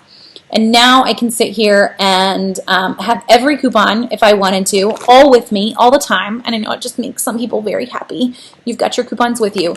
But it is going to take about an hour to cut all the coupons from Sunday's paper and shove them in all of those pockets. So keep that in mind because it's still a time trade. You know, if you're choosing to have your coupons with you, you're choosing to spend a lot more time organizing them. So you have spent an hour, you've got them all in here. I'm headed to the store. I'm done. I've organized and cut this week's list, but you haven't even pulled for this week. So pros and cons to everything. Pro here being that if you ran across a deal in the store and you wanted to get it, you're going to have the coupon for it. It is with you somewhere in your bag or your box or however you've made this look. I've seen people do this in a shoebox. The bag works for me. I use this because I have it made, but again, most of them are empty because I keep all those coupons in the accordion. Now, someone always asks me, well, what happens with the accordion if you come upon a deal in the store that you didn't know about? You have 2 options. So option A is that I'm going to make a note of it and go home and cut the coupon and come back and get the deal. That is not the option that I usually choose because I only shop once a week. So to make another trek 25 minutes to Publix isn't going to happen. Instead, I choose option B. You need to ask your store. Always ask, but say, hey, you know what? I have a coupon for this and I didn't bring it. I forgot it. However you want to word it. Every single store I've ever asked that to has said, you know what? If you bring your receipt in and bring the coupon back, we will let you use it. So hold on to your receipt. I will do this next week. I don't make a separate trip for this, but next week when I come back, I will bring in my Publix receipt and I will bring in whatever that coupon was for the clearance item or the closeout deal that I found, and we're good to go. So I'm not missing any of the deals, and I'm not having to spend a ton of time. I'm very happy with that. That said, I know that we could have a whole bunch of folks and just do a Facebook Live on how much folks love their coupon binders, but this is an option as well. This, for me, I just feel like it requires like Prozac for me to even hold it. It's just huge anxiety, but this is coupons that are stored in baseball card sheets so that you can see what you have and it's all pretty and it's all organized and people love it. This is an easy hour and a half every single week to get them in here. And you don't even want to know how many expired yesterday on 5/31. So the amount of work that is required here is intense. And you have got to be willing to do that on a regular basis to keep this up. Now, I wanted to do this. I spent a whole weekend moving in. And if you were to get super close, I can't hold it close enough for you to see, but every single coupon in here expired in 2008. I have not even thought about going back in 11 years. It's so much time and so much energy that I don't want to give. That said, there are a lot of people who love their binders, but I would wager when it comes down to savings and hitting your budget that I can save just as much as they can in an accordion system and probably, not to step on anyone's toes, but probably spend less. And why I mean that is that most folks that are in a binder, they have a goal of finding every possible deal that was in the store. But when you have that goal, you usually spend way more than you needed to have spent in the grocery store. I get that the cat food is only 25 cents a can, but those 25 cents, they add up.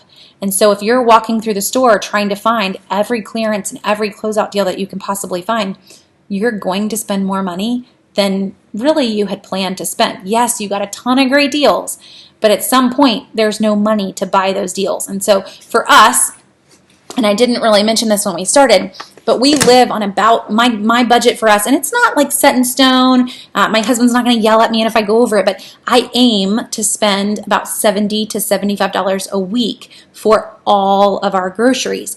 So if I go in with that mindset of I've got to get every single clearance deal, these live on my desk, every single 50-cent bottle of vitamins, those add up. So that's another downside with having all of your coupons with you, is that you do tend to spend more money and possibly blow your budget. So just a warning on that one when it comes to it. Yes, I'm glad that just seeing a binder makes other people stressed too. I only use it for workshops, I promise. I do not pull it out at any other point, Nadine, just for workshops. But I know that a lot of folks love their binders too. It's just not me. Okay, so all of that said, in terms of organization, you can make your own blend here that works for you. So maybe you take, and I already put them up, but maybe you take the inserts that came in Sunday's paper, and I tried this for a bit too. Oh, I thought I put them up. Goodness, where did I stick them? Here they are. So you take the inserts from Sunday's paper, and before you just file them away, you thumb through them. So maybe you decide, you know what, I'm going to sit here and I'm going to cut the ones I know that I'm going to use. So you've got a $4 off something. It's a brand that you always use. Then I'm going to go ahead and cut it. And I'm going to put that in my coupon folder or your binder if you want to go that way. And you only cut the things that you know you're going to use. And then you keep everything else whole. So that would be a blend, and you can definitely do that. No, I am not going to come back and tell you that you can't cut a single thing. For me, when I tried that, because I've probably tried every option that's out there in the last 13 years, I still found that I still ended up going to the accordion file first because I couldn't remember whether or not I had cut it and put it in the bag or not cut it. So for me, it didn't save me any time. And yes, I had it with me when I was in the store, but I still couldn't remember in the store that I had cut it. So I just went back to, you know what, we're not even going to thumb through them. We're going to stick them all in a folder and only cut them when they show up on the shopping list. It just made everything easier. But you can go whichever way you want there. I just want to mention the idea of kind of blending between those systems, and hopefully that helps too.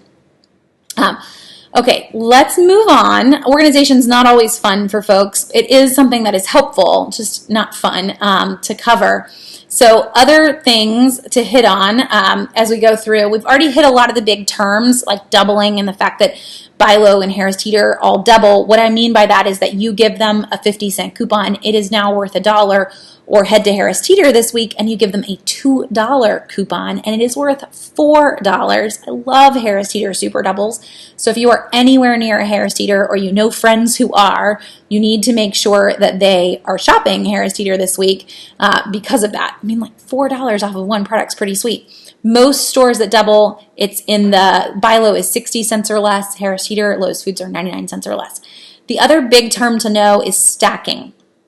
So when we're looking at store deals, we are allowed to use a store coupon and a manufacturer's coupon together on the same product. So these Publix store coupons that come in these flyers, or Walgreens and their monthly flyers that are all store coupons. If I see a Publix store coupon for, what is that, Claritin, my first thought should be, can I find a manufacturer's coupon to go with this? Because I'm doubling up. I'm maxing out the savings at that point, always. And this is any store. So Target, Dollar General, anywhere that I have a store coupon, my first thought needs to be, can I find a manufacturer's coupon to go with it? Now, when you have store coupons, the hard part is figuring out, what do I have? Do I have a store coupon or do I have a manufacturer's coupon?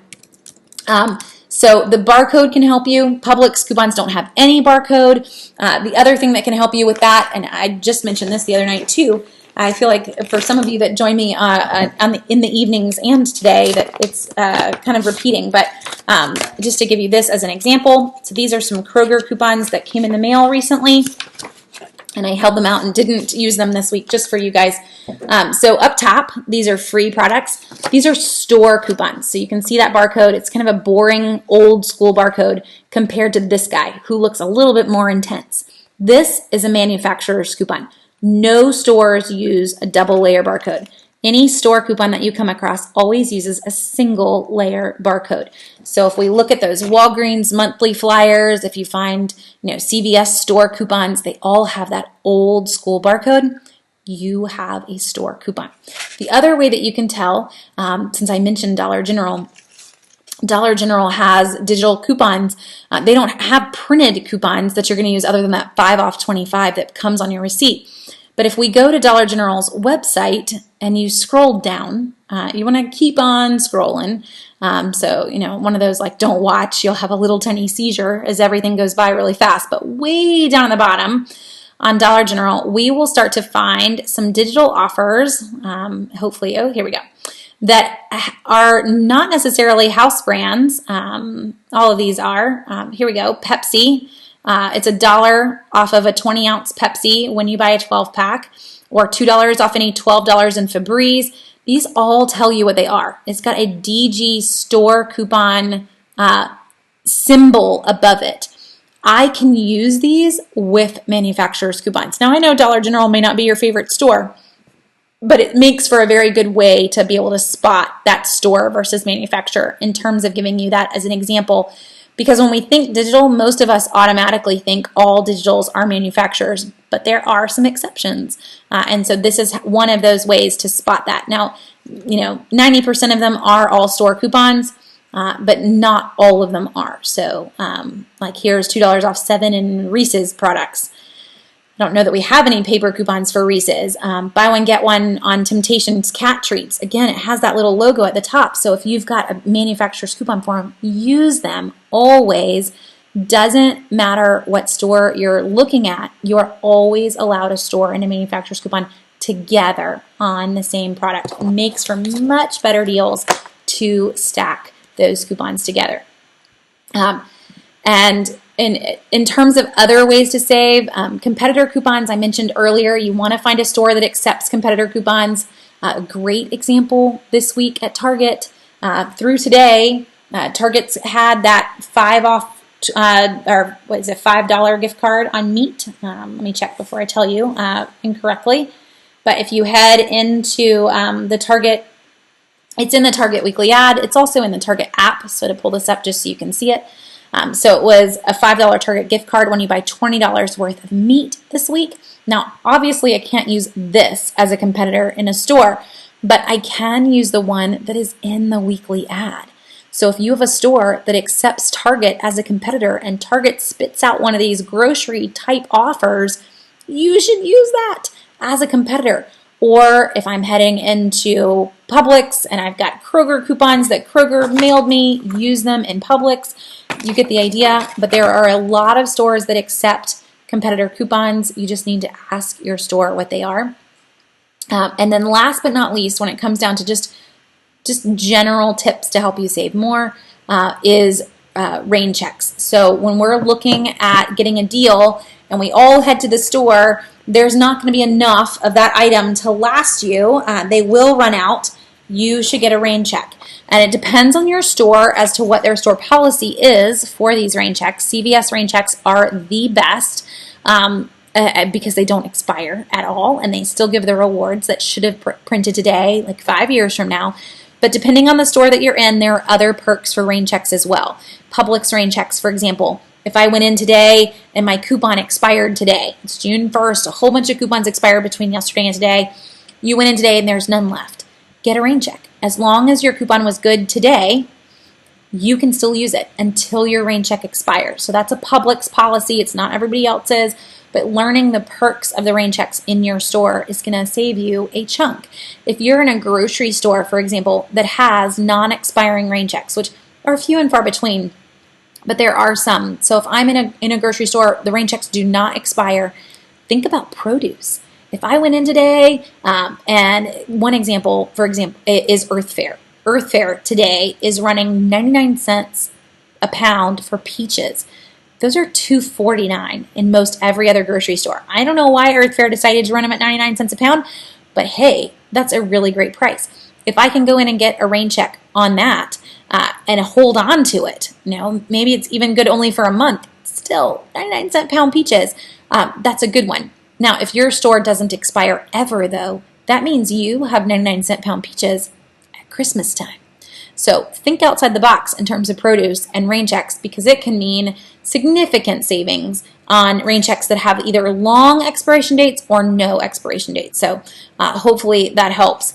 Oh, gotcha. And yeah, so Publix, it depends on where you live. So Publix in Florida, all of the ads start on Thursday, but outside of Florida, all of the ads start on Wednesday. So Florida folks, you are a day behind everybody else. So I go shopping on Wednesday. It's the first day of the ad, but I do that on purpose because I walk the store for unadvertised deals, which really means for you, by the time you get to the store on Thursday, I already have that list up for you. So you should pull up your Publix Weekly Ad and your unadvertised list before you go shopping. I've already saved you the not having coupons for other deals part of things. Do any other stores accept the Dollar General 5 off 25? So Hilda, some used to, but most do not anymore because they put them out every single week. Bi-Lo used to take them, but most Bi-Los now say we don't accept any of the Dollar Generals or Family Dollars because folks are coming in every Saturday with those 5 off 25. So I think you're going to have a hard time finding a store that would want to take them because they were really like getting eaten alive by those coupons. And Nadine, great question. So what about Aldi and Lidl? We've hit a lot of grocery stores. The tricky part with Aldi and Lidl is that everything we've discussed, using coupons, stacking coupons, digital offers, rain checks, competitor coupons, none of it applies because they would say their prices are super low. I would say with Aldi and Lidl that you make them like your price list. So if, as you're pondering what we mentioned in the beginning, having that price in your head, like for me, I'm not going to pay more than 75 cents for a bottle of shampoo. I don't care what the brand is. That is my buy price for shampoo. So it's not brand specific. It's just product specific. You could set your price point by Aldi and Lidl if you wanted. If you are a regular Aldi shopper, you probably already know their prices. So their canned goods are regularly 60 cents a can.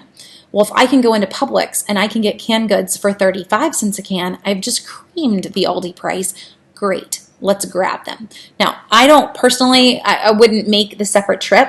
I'm going to do all my shopping in the grocery store, but I found about 95% of the time that I can beat those Aldi and Lidl prices on every product that we would grab anyway, to where it doesn't even justify the trip. The exception, and why I'm not saying 100%, is always on milk and eggs and bread, because they know that for some people, that's enough to get you in the store. The fact that their milk is less than $1 a gallon is enough to make you loyal to them. They're actually selling that milk below market value. They sell it for less than they pay for it. It is a loss leader for them. But they know that so many people will base their entire shopping routine off of a gallon of milk that they can bank on it, and they do. So I don't make a separate trip to Aldi just for milk. I grab my milk at the grocery store that we're in, and I pay the $2.79 a gallon for it, but I've saved so much more on everything else that I'm completely cool with that. I also usually am shopping with kids in tow, so the idea of loading everybody up and back out of the car just to go buy milk in Aldi, I don't need to go there. So I'm not going to worry about the extra $1.79 either when it comes to milk. When we add in the fact that, maybe you grabbed vitamins and this was a $2 moneymaker and something else was a $1 moneymaker, that just made the milk free, if you look at it that way too. So I have not been a regular Aldi or Lidl shopper in over a decade, and we've done quite well. But I do know a lot of folks like the idea of heading in and not having to coupon and still being able to save a chunk. They do give you that idea, but I do want you to realize you will save more shopping the sales in the grocery store. Now, a few years ago, it's been a little while, I did an Aldi and grocery store comparison post, and you can still find it on Southern Savers, but you'll also notice all the comments. Oh, how I set the Aldi people on fire. They did not like being told. And this was just math. I just showed it to them in math. Had you gone to Publix and bought the same items, name brand, on sale with coupons, you would have saved, I think it came to like $35 less to have gone to Publix, bought them on sale, and used a coupon than you paid in Aldi. $35. They didn't like that. So I never did that again because it really, really made people mad. But just so you know, it's there. So long answer on that one. But that is why I don't shop in Aldi. Okay.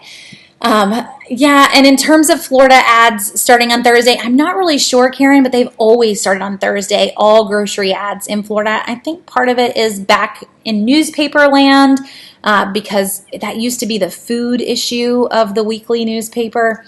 You know, who goes to their middle of the week newspaper anymore? But it is still Publix's routine, and it probably helps them from a corporate standpoint to not have everybody on the same ad start day as well. So that might be why they are still off on their own plan. Okay, let's talk Target really quick because they're like their own little world.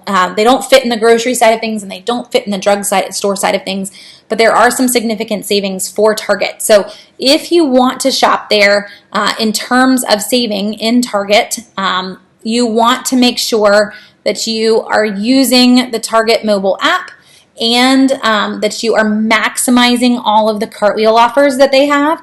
So if you are not using Cartwheel, and normally if we were in a workshop, I would make all of you raise your hand and then I would give you a very grumpy face, like intervention moment here if you have gone to Target without using Cartwheel and not even know what it is.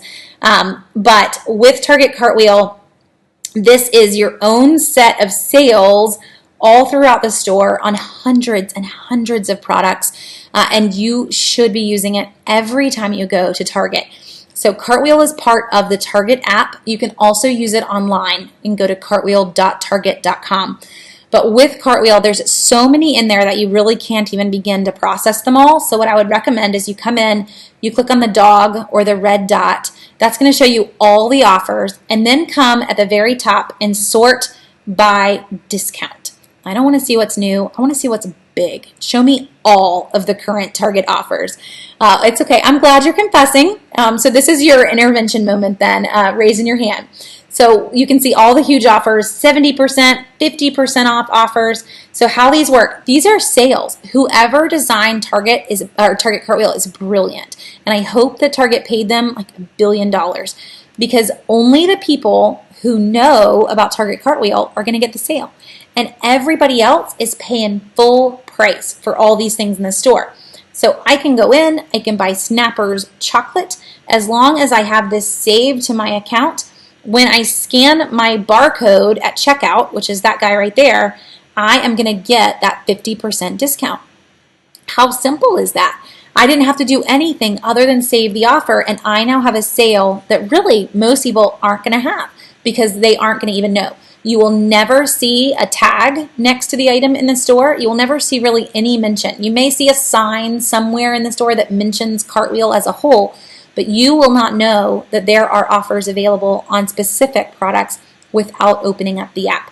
So like I showed earlier, you can search by barcode in the app. You can also just type in and search as well. To find the barcode scanner, you really have to go all the way back out to shop and then click on the barcode. I wish that they would stick it in here inside the actual search, but they don't. So just so you kind of know how to use the barcode scanner. So back to all again, back to sort by discount, so we can see everything that's super tall, big discount. You'll notice it's all over the things. We've got Blu-rays, we've got action figures, food, Keurig, frother cups. So it's across the whole store. PlayStation Classic consoles. But the big thing here, and I'm looking for something that pairs in, is that we can still use coupons. So this guy, for example, 30% off Canada Dry products. We've got Ibotta offers for these. So you can go to the store, you can buy the products, you can get 30% off in the store, you can still come home and submit your receipt to Ibotta. If you had a manufacturer's coupon, you can still use that too. So when you're looking at Target, and I'm going to jump back to the PowerPoint side, you guys are cracking me up. I like it. I'm glad we're having intervention day here then. So to jump back to this part right here, this is the part I really want you to see on the PowerPoint, is that we can go 4 deep on offers in Target. So for example, through today, we've got that $5 gift card when you buy $20 in meat.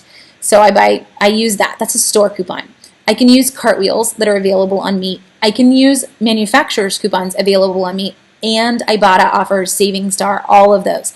So 4 deep when you think about it, or further if you had tons of mobile app offers that all lined up on the same product. That doesn't often happen, but I do want you to see how deep we're going just on one product between the store coupon, the cartwheel coupon, the manufacturer's coupon, and then mobile apps, because those really do line up and make for some very fun deals when they line up all so beautifully. One other thing in Target land before we move to drugstores, we're almost there, is the Target Red Card. So if you are in Target, I only shop there maybe once a month. It is totally worth it. You're getting 5% off of every purchase ever in Target when you pay with your Target Red Card. Plus, there are exclusive other offers. So all Red Card holders starting tomorrow, when you open up your Target app, you're going to find an additional 5% off coupon on any groceries and drinks. So you still get your 5% discount, but this is another 5% discount. And you could still use coupons on all those offers too. We'll see a lot of Red Card exclusives around the holidays. Red Card holders also get early access to all Black Friday ads. They also get free shipping on any product from Target.com. So there's a lot of perks. If you're on the fence in terms of getting a Red Card, through June 15th, I think, they are offering all new Red Card users, anyone that gets approved for the debit or the credit. I have the debit version. There's no fees. There's no interest. That makes me happy. So whichever one, doesn't matter. You get a $35 off your next $70 purchase. It's 50% off of a $70 purchase in Target coupon that will be mailed to you. So it's kind of a fun time to get a Red Card if you don't have one, just to throw that out there. I don't work for Target, so I don't really care if you get one or not, but it is a big savings, and the perks are pretty sweet too. Okay, Target in a nutshell. To move on to drugstore land, and I'm glad in terms of everyone, and I hopefully that helps in Target intervention land. It is time to not pay full price. It's pretty fun, actually. And in cartwheel mode, I would recommend that you give that job to a kid too. Everything that goes in the buggy gets scanned just to make sure it doesn't have a cartwheel on it. I've even found like, oh, hey, I'm going to get behind the slow person in checkout so I have time to sit there and scan all the cartwheel items and make sure, because I forgot to do it before we got to the checkout window. Don't always go for the fastest aisle. It's going to help you have a little bit of chance to save a little bit more money. Okay, let's move to drugstores. With drugstores, I know that some of you guys have been hanging with me for a while. We've hit a lot of stuff, but don't worry. What we're going to do is talk about the differences between the drugstores. So we're going to talk CVS, and then we're going to jump through just some quick differences between CVS and Walgreens, because the concept is the same for both of them. So I mentioned that I want you to have the mindset that if you can eat it, it's coming from a grocery store, but if you can't eat it, it's coming from a drugstore. So this is a picture of a trip from CVS for us. It was from a few months ago, but it was still a fun picture. I don't always line things up so pretty and take pictures of them, so I just grabbed this one. But we spent about $5 for everything here. This is over $120 worth of stuff. The drugstores are crazy expensive, but when we shop the deals and we shop the rewards and use their rewards programs, then the deals are super, super cheap. So I want you to view CVS and Walgreens as a game. You're going to go in, you're going to pay with their pretend money, and you're going to get more pretend money back from buying those items. So when you're in the drugstores, they are incredibly overpriced. We are not going in on a shopping spree for anything. Instead, you are going to go in and you are going to just buy the items that are on the list. Do not ever go off list in the drugstore, because if you think it's a deal, but it's not, you are going to pay way too much. I mean, like, I'm pretty sure these guys' regular price are like $7 a bottle. No, 75 cents or less, or it didn't come in home with me. That's the rules. So in terms of the drugstores, all three, and I didn't really mention Rite Aid there in the beginning, but all three of the drugstores are really exactly the same, and they follow the same concept. It's just the rules are a little different, or the name of the reward is a little different. So to start with, to me, CVS is the easiest, and you need to get the CVS Extra Care card if you don't already have one, and it prints an Extra Care buck on your receipt. So this is pretend money for you to turn around and use on anything that you want in the entire store. And I can even turn around and use it. So if I earn $5 in extra bucks, I can turn around and use it on my very next purchase. Doesn't have to be a delay here. I can even use it on the same purchase. So for example, toothpaste, a lot of times in CVS, is a limit of 2. I could go in, I could earn a $2 extra care buck to buy this one, and I could use that $2 extra care buck to buy the next one. I cannot do that in Walgreens. So just to emphasize that particular point, that is a CVS one, but it's still pretty sweet that you can do that. Extra care bucks can be used on anything that you want in the store except stamps, prescriptions, gift cards, and liquor. We're okay. I don't think that's going to bother most of us. What it really means is if I buy a whole bunch of Tide and I earn a $10 reward, I can turn around and use it to buy makeup. I can turn around and use it to buy pretty much anything else in the store except for those 4 things. So cannot use them on stamps, prescriptions, gift cards, or liquor. Now, they do expire in 30 days, so you're going to head in and you're going to want to be in CVS at least once a month. Now, I saw someone when we first got started that said, when I was talking about buying enough for 6 weeks, and she said, but the toothpaste, I have so much toothpaste. I'm with you. I have an entire drawer of toothpaste. There is a point where you don't need as much. So when you're brand new, what I would recommend when you're first getting started in the drugstores is I actually want you to almost like make me a promise that you will go once a week for 4 weeks to whichever drugstore that you pick. And just pick one of them. I mean, we see the same deals at all 4 of them. So there's only so much free toothpaste that a person needs. Once a week for 4 weeks. The reason for that, this first week, if you're brand new, you're going to go in and be like, I have no clue what I'm doing. Jenny just told me to buy toothpaste. I don't know why. Somehow it's all going to be free. Yeah, just do it. Go in. Week 1, buy 1 or 2 things. Keep it really small. Get your rewards back. Week 2, go back. You're going to use your rewards that you got from week 1. You're going to grab 1 or 2 more things. When you pay with those rewards from week 1 and you owe almost nothing, you're going to, I don't know quite what happened yet, but that was pretty awesome.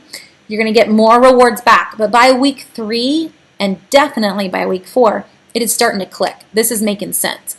I'm paying you with pretend money and some coupons, and you're giving me more pretend money back, and I'm walking out the door having only paid the tax. That's a fun day. But it's going to take you about 4 weeks until it all clicks together. After you hit that point, if you want, you really can go once a month to CVS and your rewards will stay fine. You can go even less to Walgreens if you wanted to because their balance rewards don't expire for 6 months or a year as long as you shop once every 6 months in Walgreens. But once a month in CVS would be enough to keep you still very stocked in toothpaste and probably very stocked in shampoo and conditioner. For me, where we are right now, I go just to keep my extra care box current, but I really could take probably a year off of CVS and we wouldn't need anything. We have so much shampoo, conditioner, makeup, toothpaste. I mean, just the list goes on and on. I'm to the point where if I go to push this onto the cabinet shelf, another one will fall off. So there is a point where you've had enough and you don't need any more, but you still need to keep your extra care bucks current because you don't want to throw them away. This is money. So use your extra care bucks if you're in that boat to get paper goods, to get other things that aren't always free, but things that your family still needs. Now, so what's my advice at spending down your extra care bucks when you don't need more toothpaste? So do I deplete them? So yes, exactly. So if I just hit this. We had like 50 some odd extra care bucks. I don't really need to keep this many going. So we did a big paper goods deal and a big detergent deal. I didn't really need the detergent, but to kind of burn some of those, paid nothing for them, like 82 cents for huge packages of Scott paper towels, 2 huge packages of Scott paper towels. I would much rather grab things that we will use. We do need paper towels. We don't usually see those completely free. Then sit there and try to hold on to all these extra care bucks. I mean, I still got rewards back from the paper towels, but I just lowered the amount that I was trying to hold on to and trying to keep current because that means a lot of deals. To have 50 some odd extra care bucks means you got to buy a lot of stuff to then, use them all up and get more back. And I didn't need it. So That's what I would recommend. So buying the things you need, other folks are chiming in you can't use Extra Care Bucks to buy gift cards. You can get Extra Care Bucks with gift cards, but they won't let you use them on gift cards, but definitely on milk, unless you live in the state of Tennessee. Can't use them on milk in Tennessee. But you should be good to get some of the other things that you need. Or think about things that you use that are maybe super expensive. So I always end up calling my husband out, but he regularly takes Prilosec or a house brand version of Prilosec. So I'll gladly burn some Extra Care Bucks. I'm going to have to pay for it anyway to grab an over-the-counter medication that he's regularly going to use. As long as it's on sale, I will gladly use them for those types of items too. So let's talk deals. If you are heading into CVS, you always want to start. It's kind of your requirement is to always start at the CVS Coupon Center. And with the CVS Coupon Center, you never know quite what you're going to get, but you want to start there just so you've got an idea of the offers for the day. Now, if you've gone paperless, which is what I would really recommend for most folks, and this is CVS's ad for tomorrow, by the way, just so you know what I've pulled up on the screen. And you can see right here, there's a little tiny image. Let me make him even bigger. So we'll just go super big on this section. So right here, they're telling you with this little tiny image that Garnier Fructis is going to print a instant coupon at the Coupon Center for $2 off 2 starting tomorrow. And we're going to get a coupon in tomorrow's paper. So it's going to make Garnier Fructis hair care $1. There aren't any rewards with that. That's just pairing in the coupons and getting it for $1, which I know for some of you, if you don't have any shampoo or conditioner, that's a pretty sweet deal. For me, it's a little above my 75 cent mark. But once you're stocked, you're going to start to set that mark a lot lower. But just so you know, I want to start at the Coupon Center because it is going to play with some of the deals that I decide to get. The other thing that you can do, though, if you go paperless, is that I can actually pull up CVS's website. And when I have their website pulled up, I can see every coupon that is going to print for me at the Coupon Center. So let's see, get logged in here really quick. And then it's happy. And come on, buddy. So all of these offers are what would print. Now I'm paperless, so none of them are going to print at the Coupon Center, but they are what would print if I wasn't paperless. Paperless meaning that I send all of these to my card. So I just click the button and I click send to card. Now since we're right here, and I'll forget later, I'm just going to use this opportunity to do what I tell everyone to do. Every Saturday, that's today, we want to come in here and you want to save all of these. So let me zoom in so you can see why. We'll make this really, really big. So if you look at these offers right now, this expires on 6/1. But the minute I send it to my card, it expires next week. I'm giving myself a whole another week to use all of these coupons. I did not shop in CVS this week. There were a few deals. I did a video for you guys that we could have totally gotten, but we didn't really need any of them. And I actually am trying hard. This week just got back from the beach, trying hard to do a no spend. So we spent about $40 on groceries this week, just getting a few things that we were low on and were on sale, but we didn't spend anything else. So these are now saved. They're all ready for me to use next week. The plus side of this, why I'm showing you this though, is that if you are sitting here and you're looking at the list that's on Southern Savers, and I have the CVS, when you're looking at the CVS list, you'll see store coupons mentioned there, and you'll sit here pondering, like, Jenny, why are you telling me these? These are not in my account. Or when you get to the Coupon Center, I'm trying to see if someone will pull up. Come on. None of them want to pull up with any store coupons. Here we go. So Revlon, and you can see it's got some red boxes, but then it has this blue $6 off any Revlon cosmetics of $20 or more printing at the Coupon Center. You may not have that. So if you're using the list on Southern Savers for this Revlon deal, you're thinking, I don't know whether I have it or not. I've got to go to the Coupon Center. I've got to find out whether it prints. You really don't. If you go paperless, you would know whether or not it was in your account without having to ever go to the store if you pull these up online. It's just going to save you a lot of time and frustration. So I am a huge fan of going paperless for sure. So these are now all sent to my card. None of it's going to print at the register. What print at the coupon center. What potentially will is this Garnier Fructis. I will warn you, when you go paperless, sometimes these do not print. So half the time I will get them and half the time I won't. For me, I wasn't probably going to grab that deal anyway, but just so you know, if you were going to do it and you were paperless, there is the potential that it wouldn't print. Now, a lot of times in the ad, there's more than one. I was going to see if I could quickly find one, but I don't see any others that are mentioned, but you do want to start at the CVS Coupon Center for sure.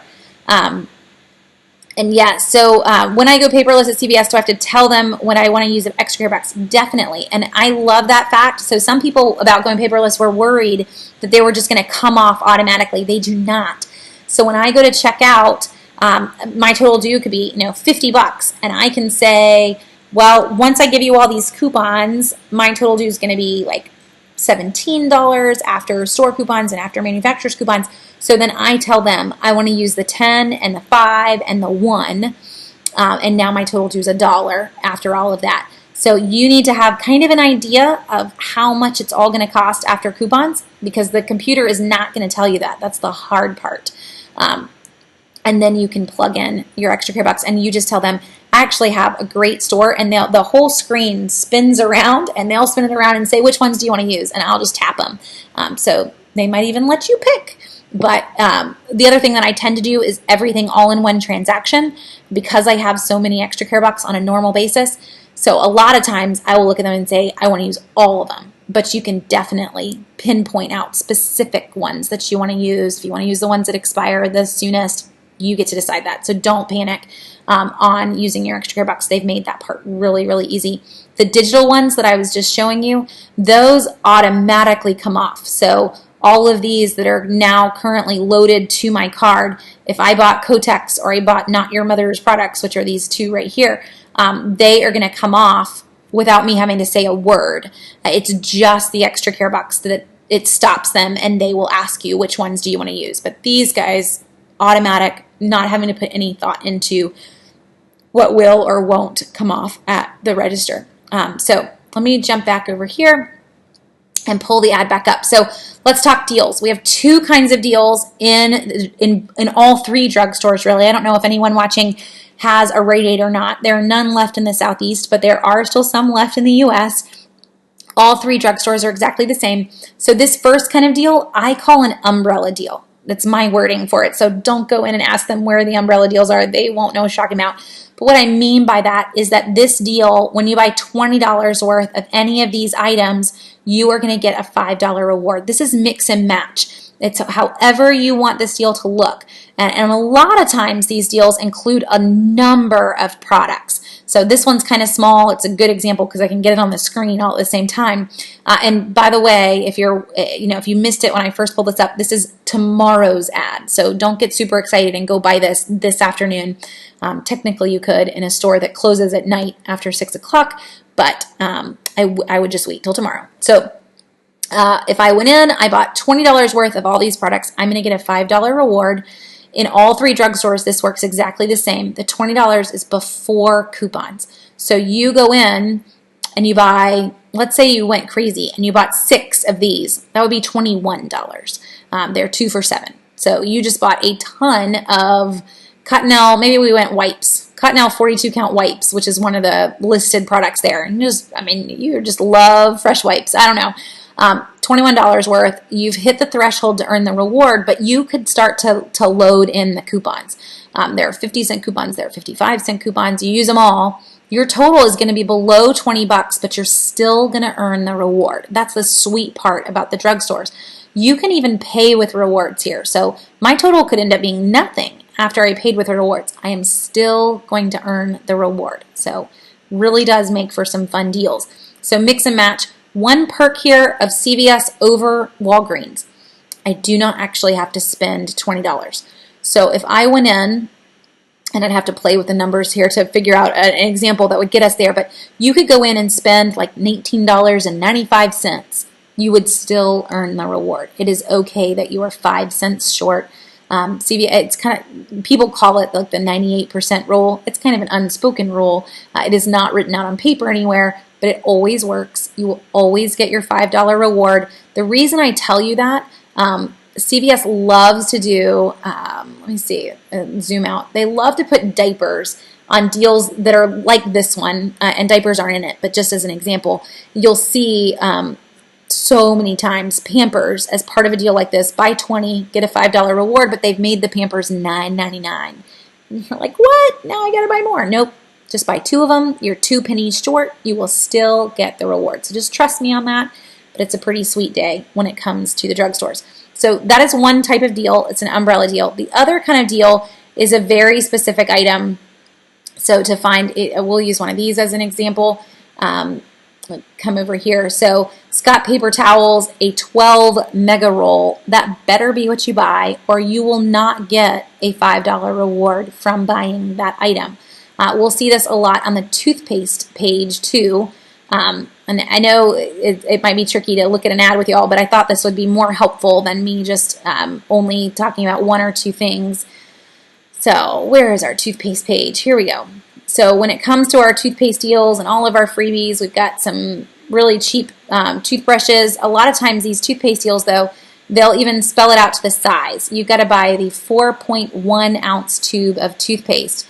But if you buy the wrong one, if you buy the wrong size, the reward is not going to print. So always make sure that you are buying exactly what that specific item says. The other thing to watch for is the limits. So with limits, most of these, this guy right here, it's always written in the fine print underneath every item. Most of these are a limit of 2 in oral care, but outside of oral care, everything is a limit of 1. I mean, like 99% of them is a limit of 1. So just kind of be watching for that. What that means is that you can only buy 1 for your card for the whole week. So don't think it means for today or anything like that. It is total. If you buy more than the limit, you will not get any more rewards back, which is kind of a bummer. So don't do that. Just stick with whatever the limit is. And really, you're going to have so much free toothpaste. That's fine. You are not going to even need the 2 every time that we see free toothpaste pop in. But you're going to be a lot happier if you stick with the limits versus paying more than you thought you were going to pay for those items. Okay, so some last homework here in terms of CVS. If you have not already, I want you to go to cvs.com and I want you to sign up for the Beauty Club. And I'll stick a link here in the comments for y'all if you haven't already done this. But the CVS Beauty Club, if you've not already joined, tracks you over time. So when you are part of the Beauty Club, you get $3 in extra care bucks for every $30 that you spend in beauty care products. The sweet part is that you will end up getting things completely free. But they're going to track you based on the sale price for those items. So, for example, this is like $6.99. If I grab this and I grab a $5 product, I get rewards back for it. I use $2 coupons on each one of them. I use a store coupon. I mean, I may have paid 19 cents a piece in the end after everything. They are still going to track you as having paid $6.99 and the $4 for the other item. So you are going to earn these rewards really quickly. It also is going to track it for you in your account. So when you click on Extra Care and all of your coupons pop in, you will see right here that I need $3.55 more to unlock my next Beauty Club. So I'm super close. You'll always see where your threshold is. If I spend $10 on the next trip, then it will unlock this reward and give me $7 towards the next one. Now with Beauty Club, to just jump back there really quick, it tracks you based on a number of things. So it's not all cosmetics. So if there are any husbands watching, it is shampoos, conditioners, face care, skin care. What it is not, just to warn you, sunscreen is not part of it. But you're going to be able to get there a lot faster than you thought when you start to pair in all of the other things that are in the beauty section. So not just cosmetics, I promise. You will earn those rewards a lot quicker. So I'm going to go into CVS, and this is where the list that's on Southern Savers can come in handy. And let me show you guys another little tip, because the list can be a little overwhelming. use this tab. This is the dollar or less. I just want to see the big deals, and let's look at next week's ad. So these are just the super, super great deals in next week's ad. So if you're brand new, what I would recommend is let's look at the list and let's pick 2 things. So maybe you decide I'm going to go in, I'm going to grab Maybelline, I'm going to do a brow and a lip product, and I'm going to use both coupons, or however you want to work it. It looks like there's really not much at CVS next week. I'll go through and make sure we didn't miss anything. Let's look at this week, I guess.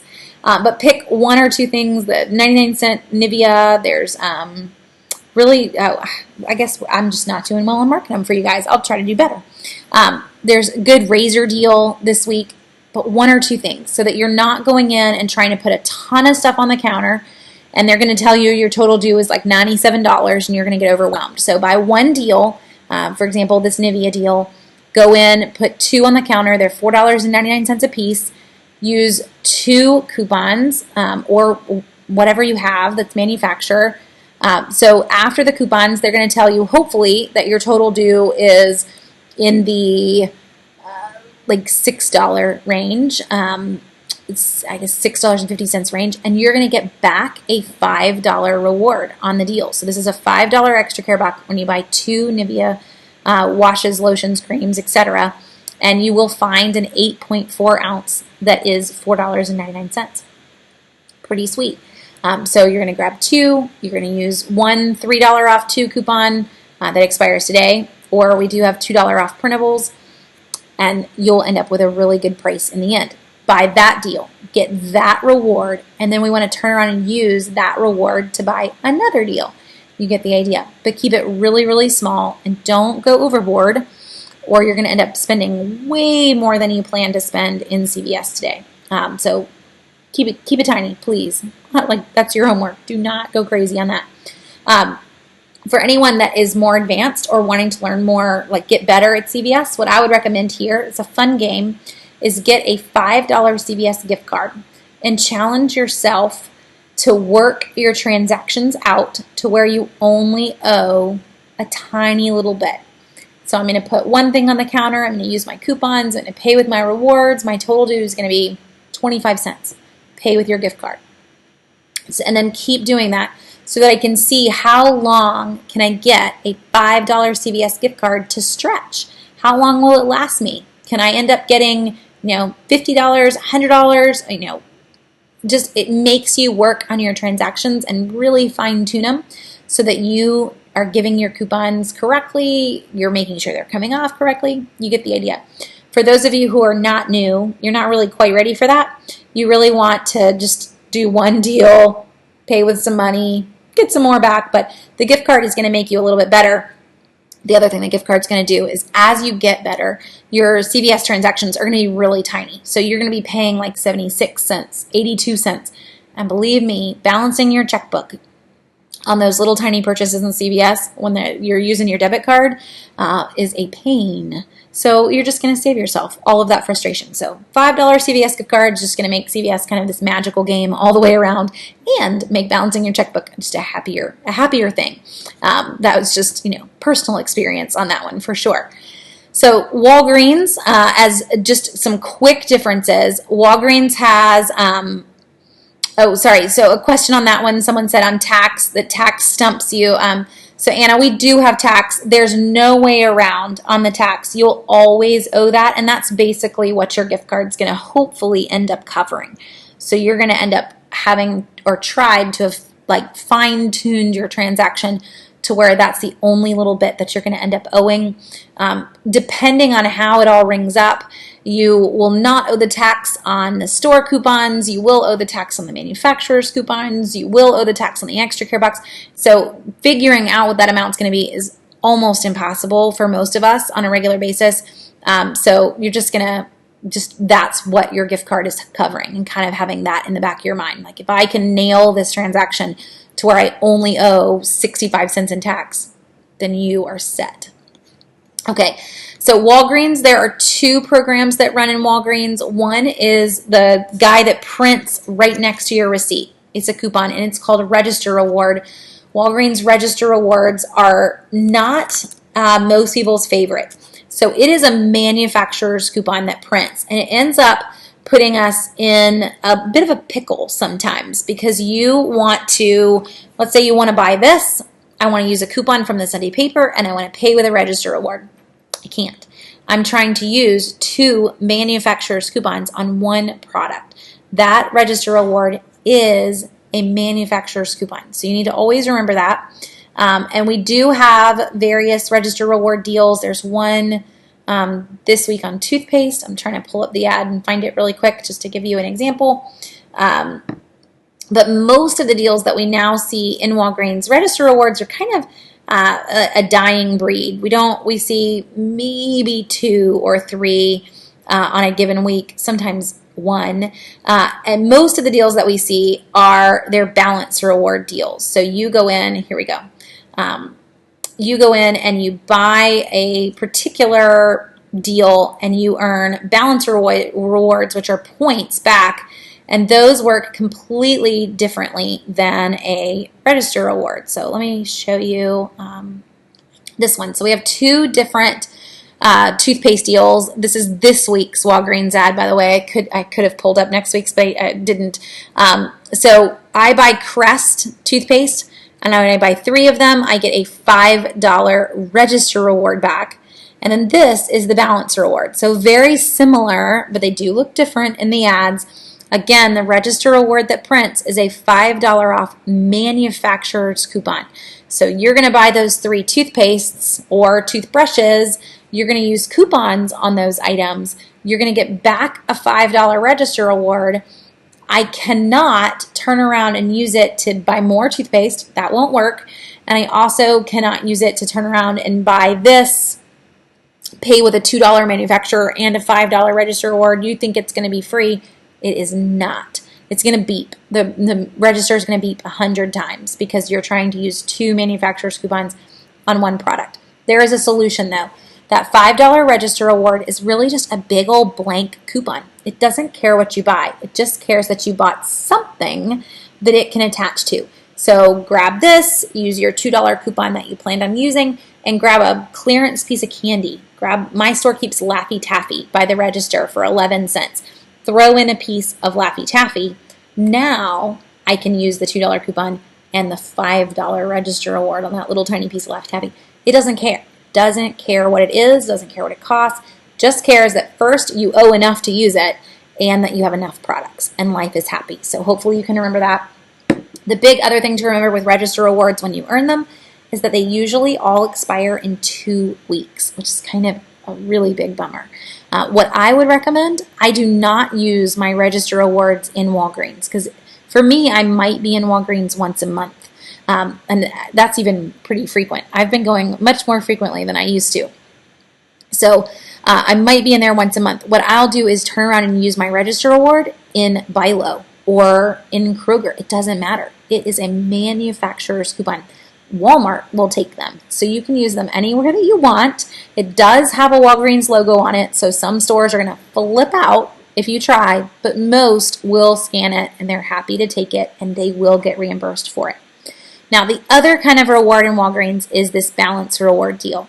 And this is points that save to your Walgreens store card. These points do not expire for 6 months. As long as you shop once in the next 6 months outside of that trip, they will extend and not expire for a year. Pretty sweet. But they do expire at the 1-year mark. They don't go past that. So you head in, you buy 2 Colgate toothpaste or toothbrushes. The toothbrushes are really the best deal here. We've got 75-cent printable coupons. So you're going to buy them at $2.99 a piece. You're going to use 2 75-cent coupons. You're going to get back a $3 reward. It's 3,000 points, but it equals $3 off your next purchase.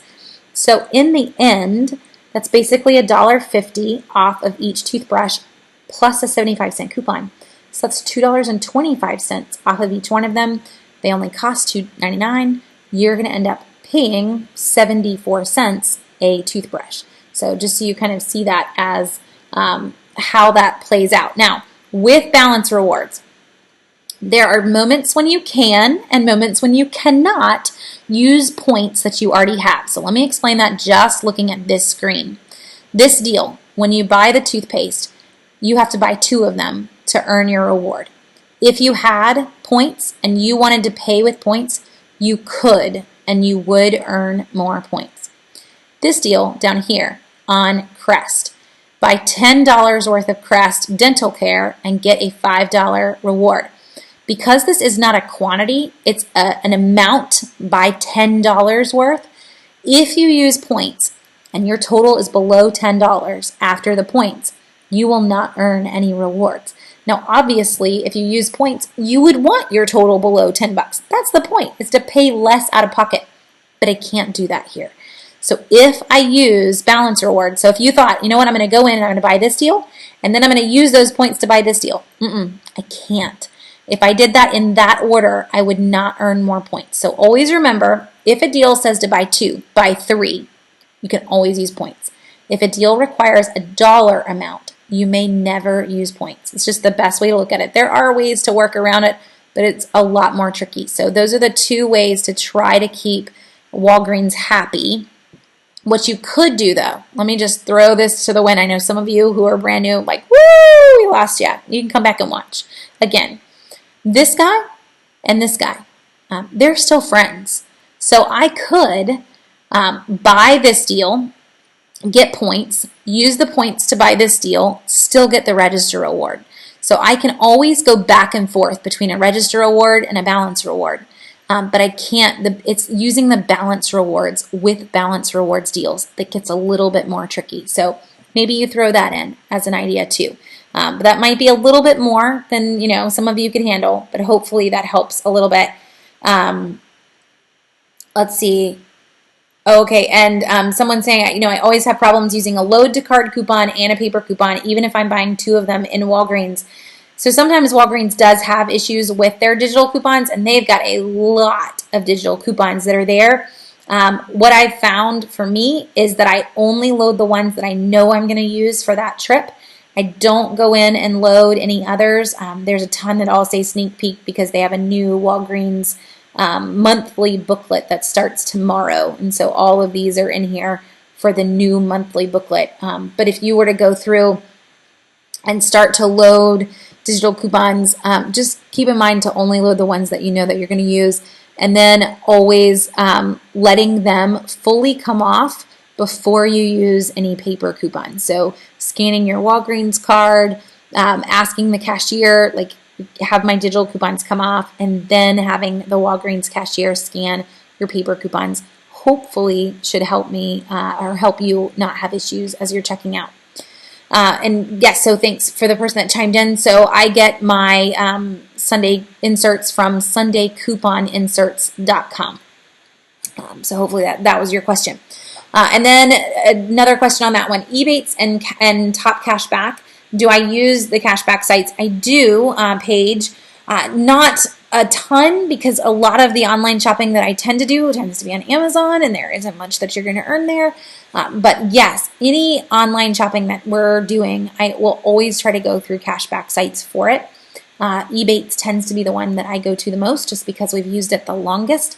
I know there are a lot of folks that are also using Ibotta for those things. Same exact thing. So you can definitely pick any of them that you wanted to.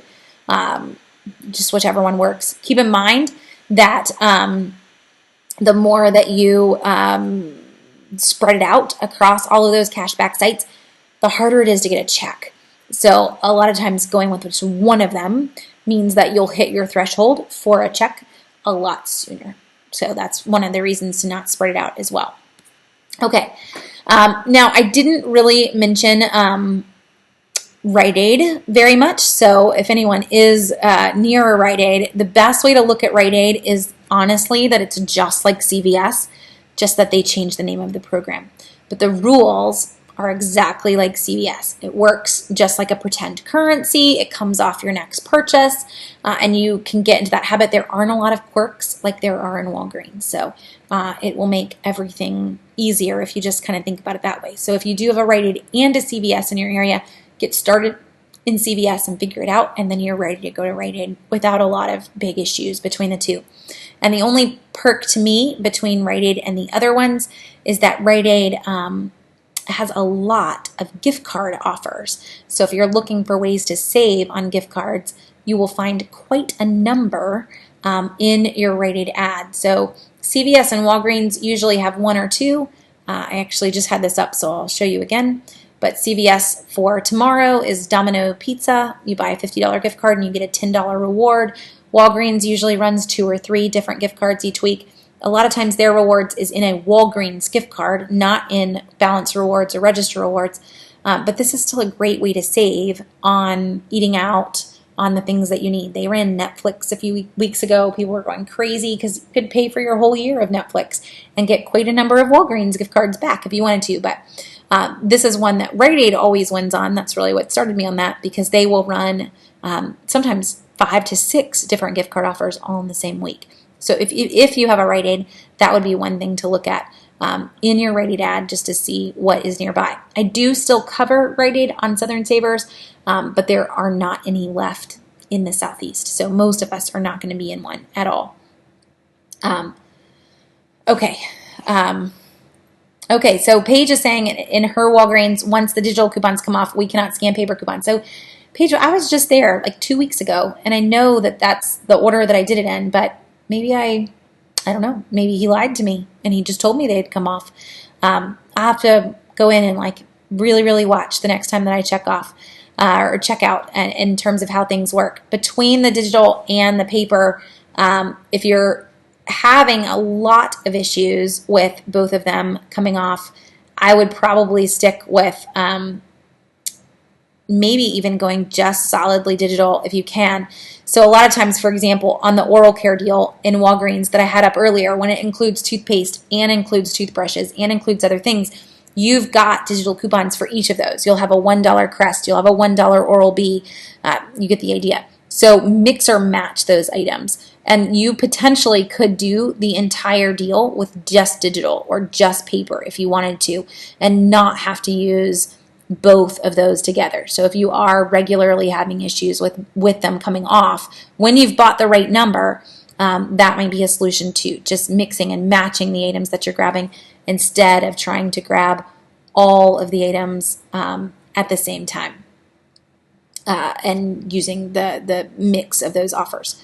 Okay, so that is everything that I had. It's been a really long workshop, I know, for some of you guys, but hopefully we hit on some big things. I'm trying to think of things that folks usually ask me at the end of workshops. So if there's anything I didn't cover and you have a question or you want us to talk about it, feel free to chime in and ask away. One of those, while I wait for you guys, if you do have anything else to ask, is what about warehouse clubs, Sam's, Costco's, BJ's? So I will hit on that. If you do have any other questions, though, please put them in the comments and I'll gladly answer if we didn't hit on it or you joined late and you missed it. But in terms of warehouse clubs, we do not always see that great of a savings compared to the drugstores. If I can go in, Walgreens, for example, for the last 2 months has run Scott, Cottonelle, and a number of other little products for buy one, get one half off. They're all $5 a piece. So you've got coupons for them. They came down to like $3.25 for the 9 rolls and 12 roll packs.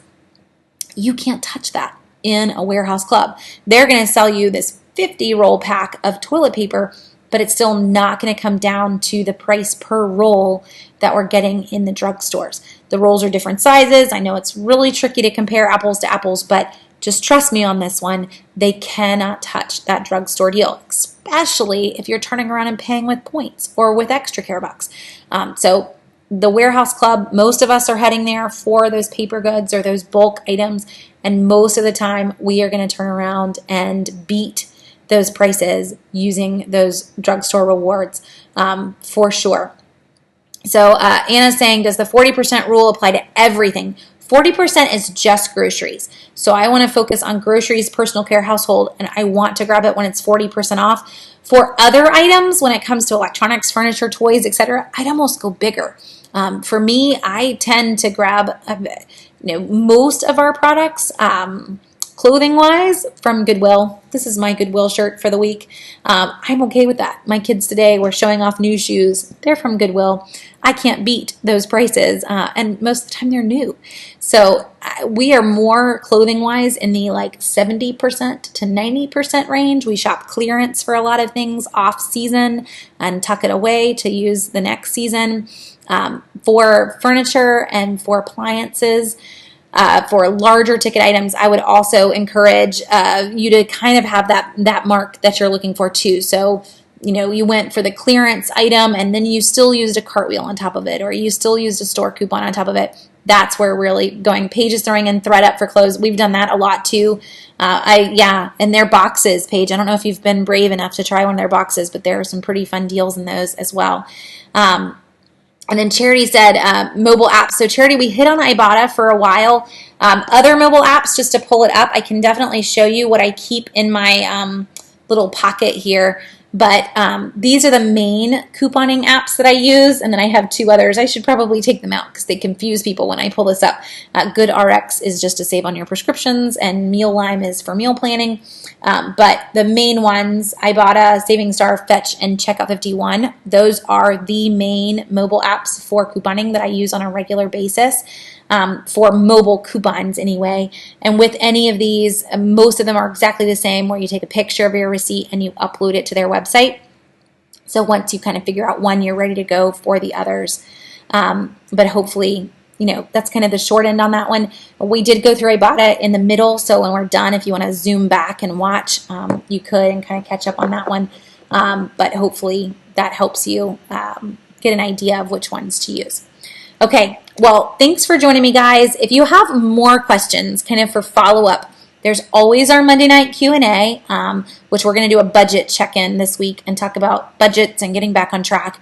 But we can always go off topic, too. I'm always fine with that. Or you can always send me a Facebook message through Southern Savers, through the Southern Savers page. I will tell you, some people have kind of found me personally. If you send me a personal Facebook message, I probably won't see it. I'm rarely, if ever, on my personal Facebook page. So always make sure you're sending me one through the Southern Savers Facebook page, please, because I do want to answer you. I don't want to ignore you, but not personal because I'm just not there. So send me a message or send me an email, jenny@southernsavers.com. I'll be glad to help. Hopefully this helped you guys. It is going to record and save, and I will upload a PDF of the workbook that we give out at workshops. So you can go and read that, download it, and read it too. And hopefully between both of these, you will be very set. So you guys have a great rest of your Saturday afternoon. Make sure you grab the new printables that I stuck in the link too. It is the first of the month. So I will pop back in and chat with all of you on Monday night if you can make it. So have a lovely day, and thanks for joining me.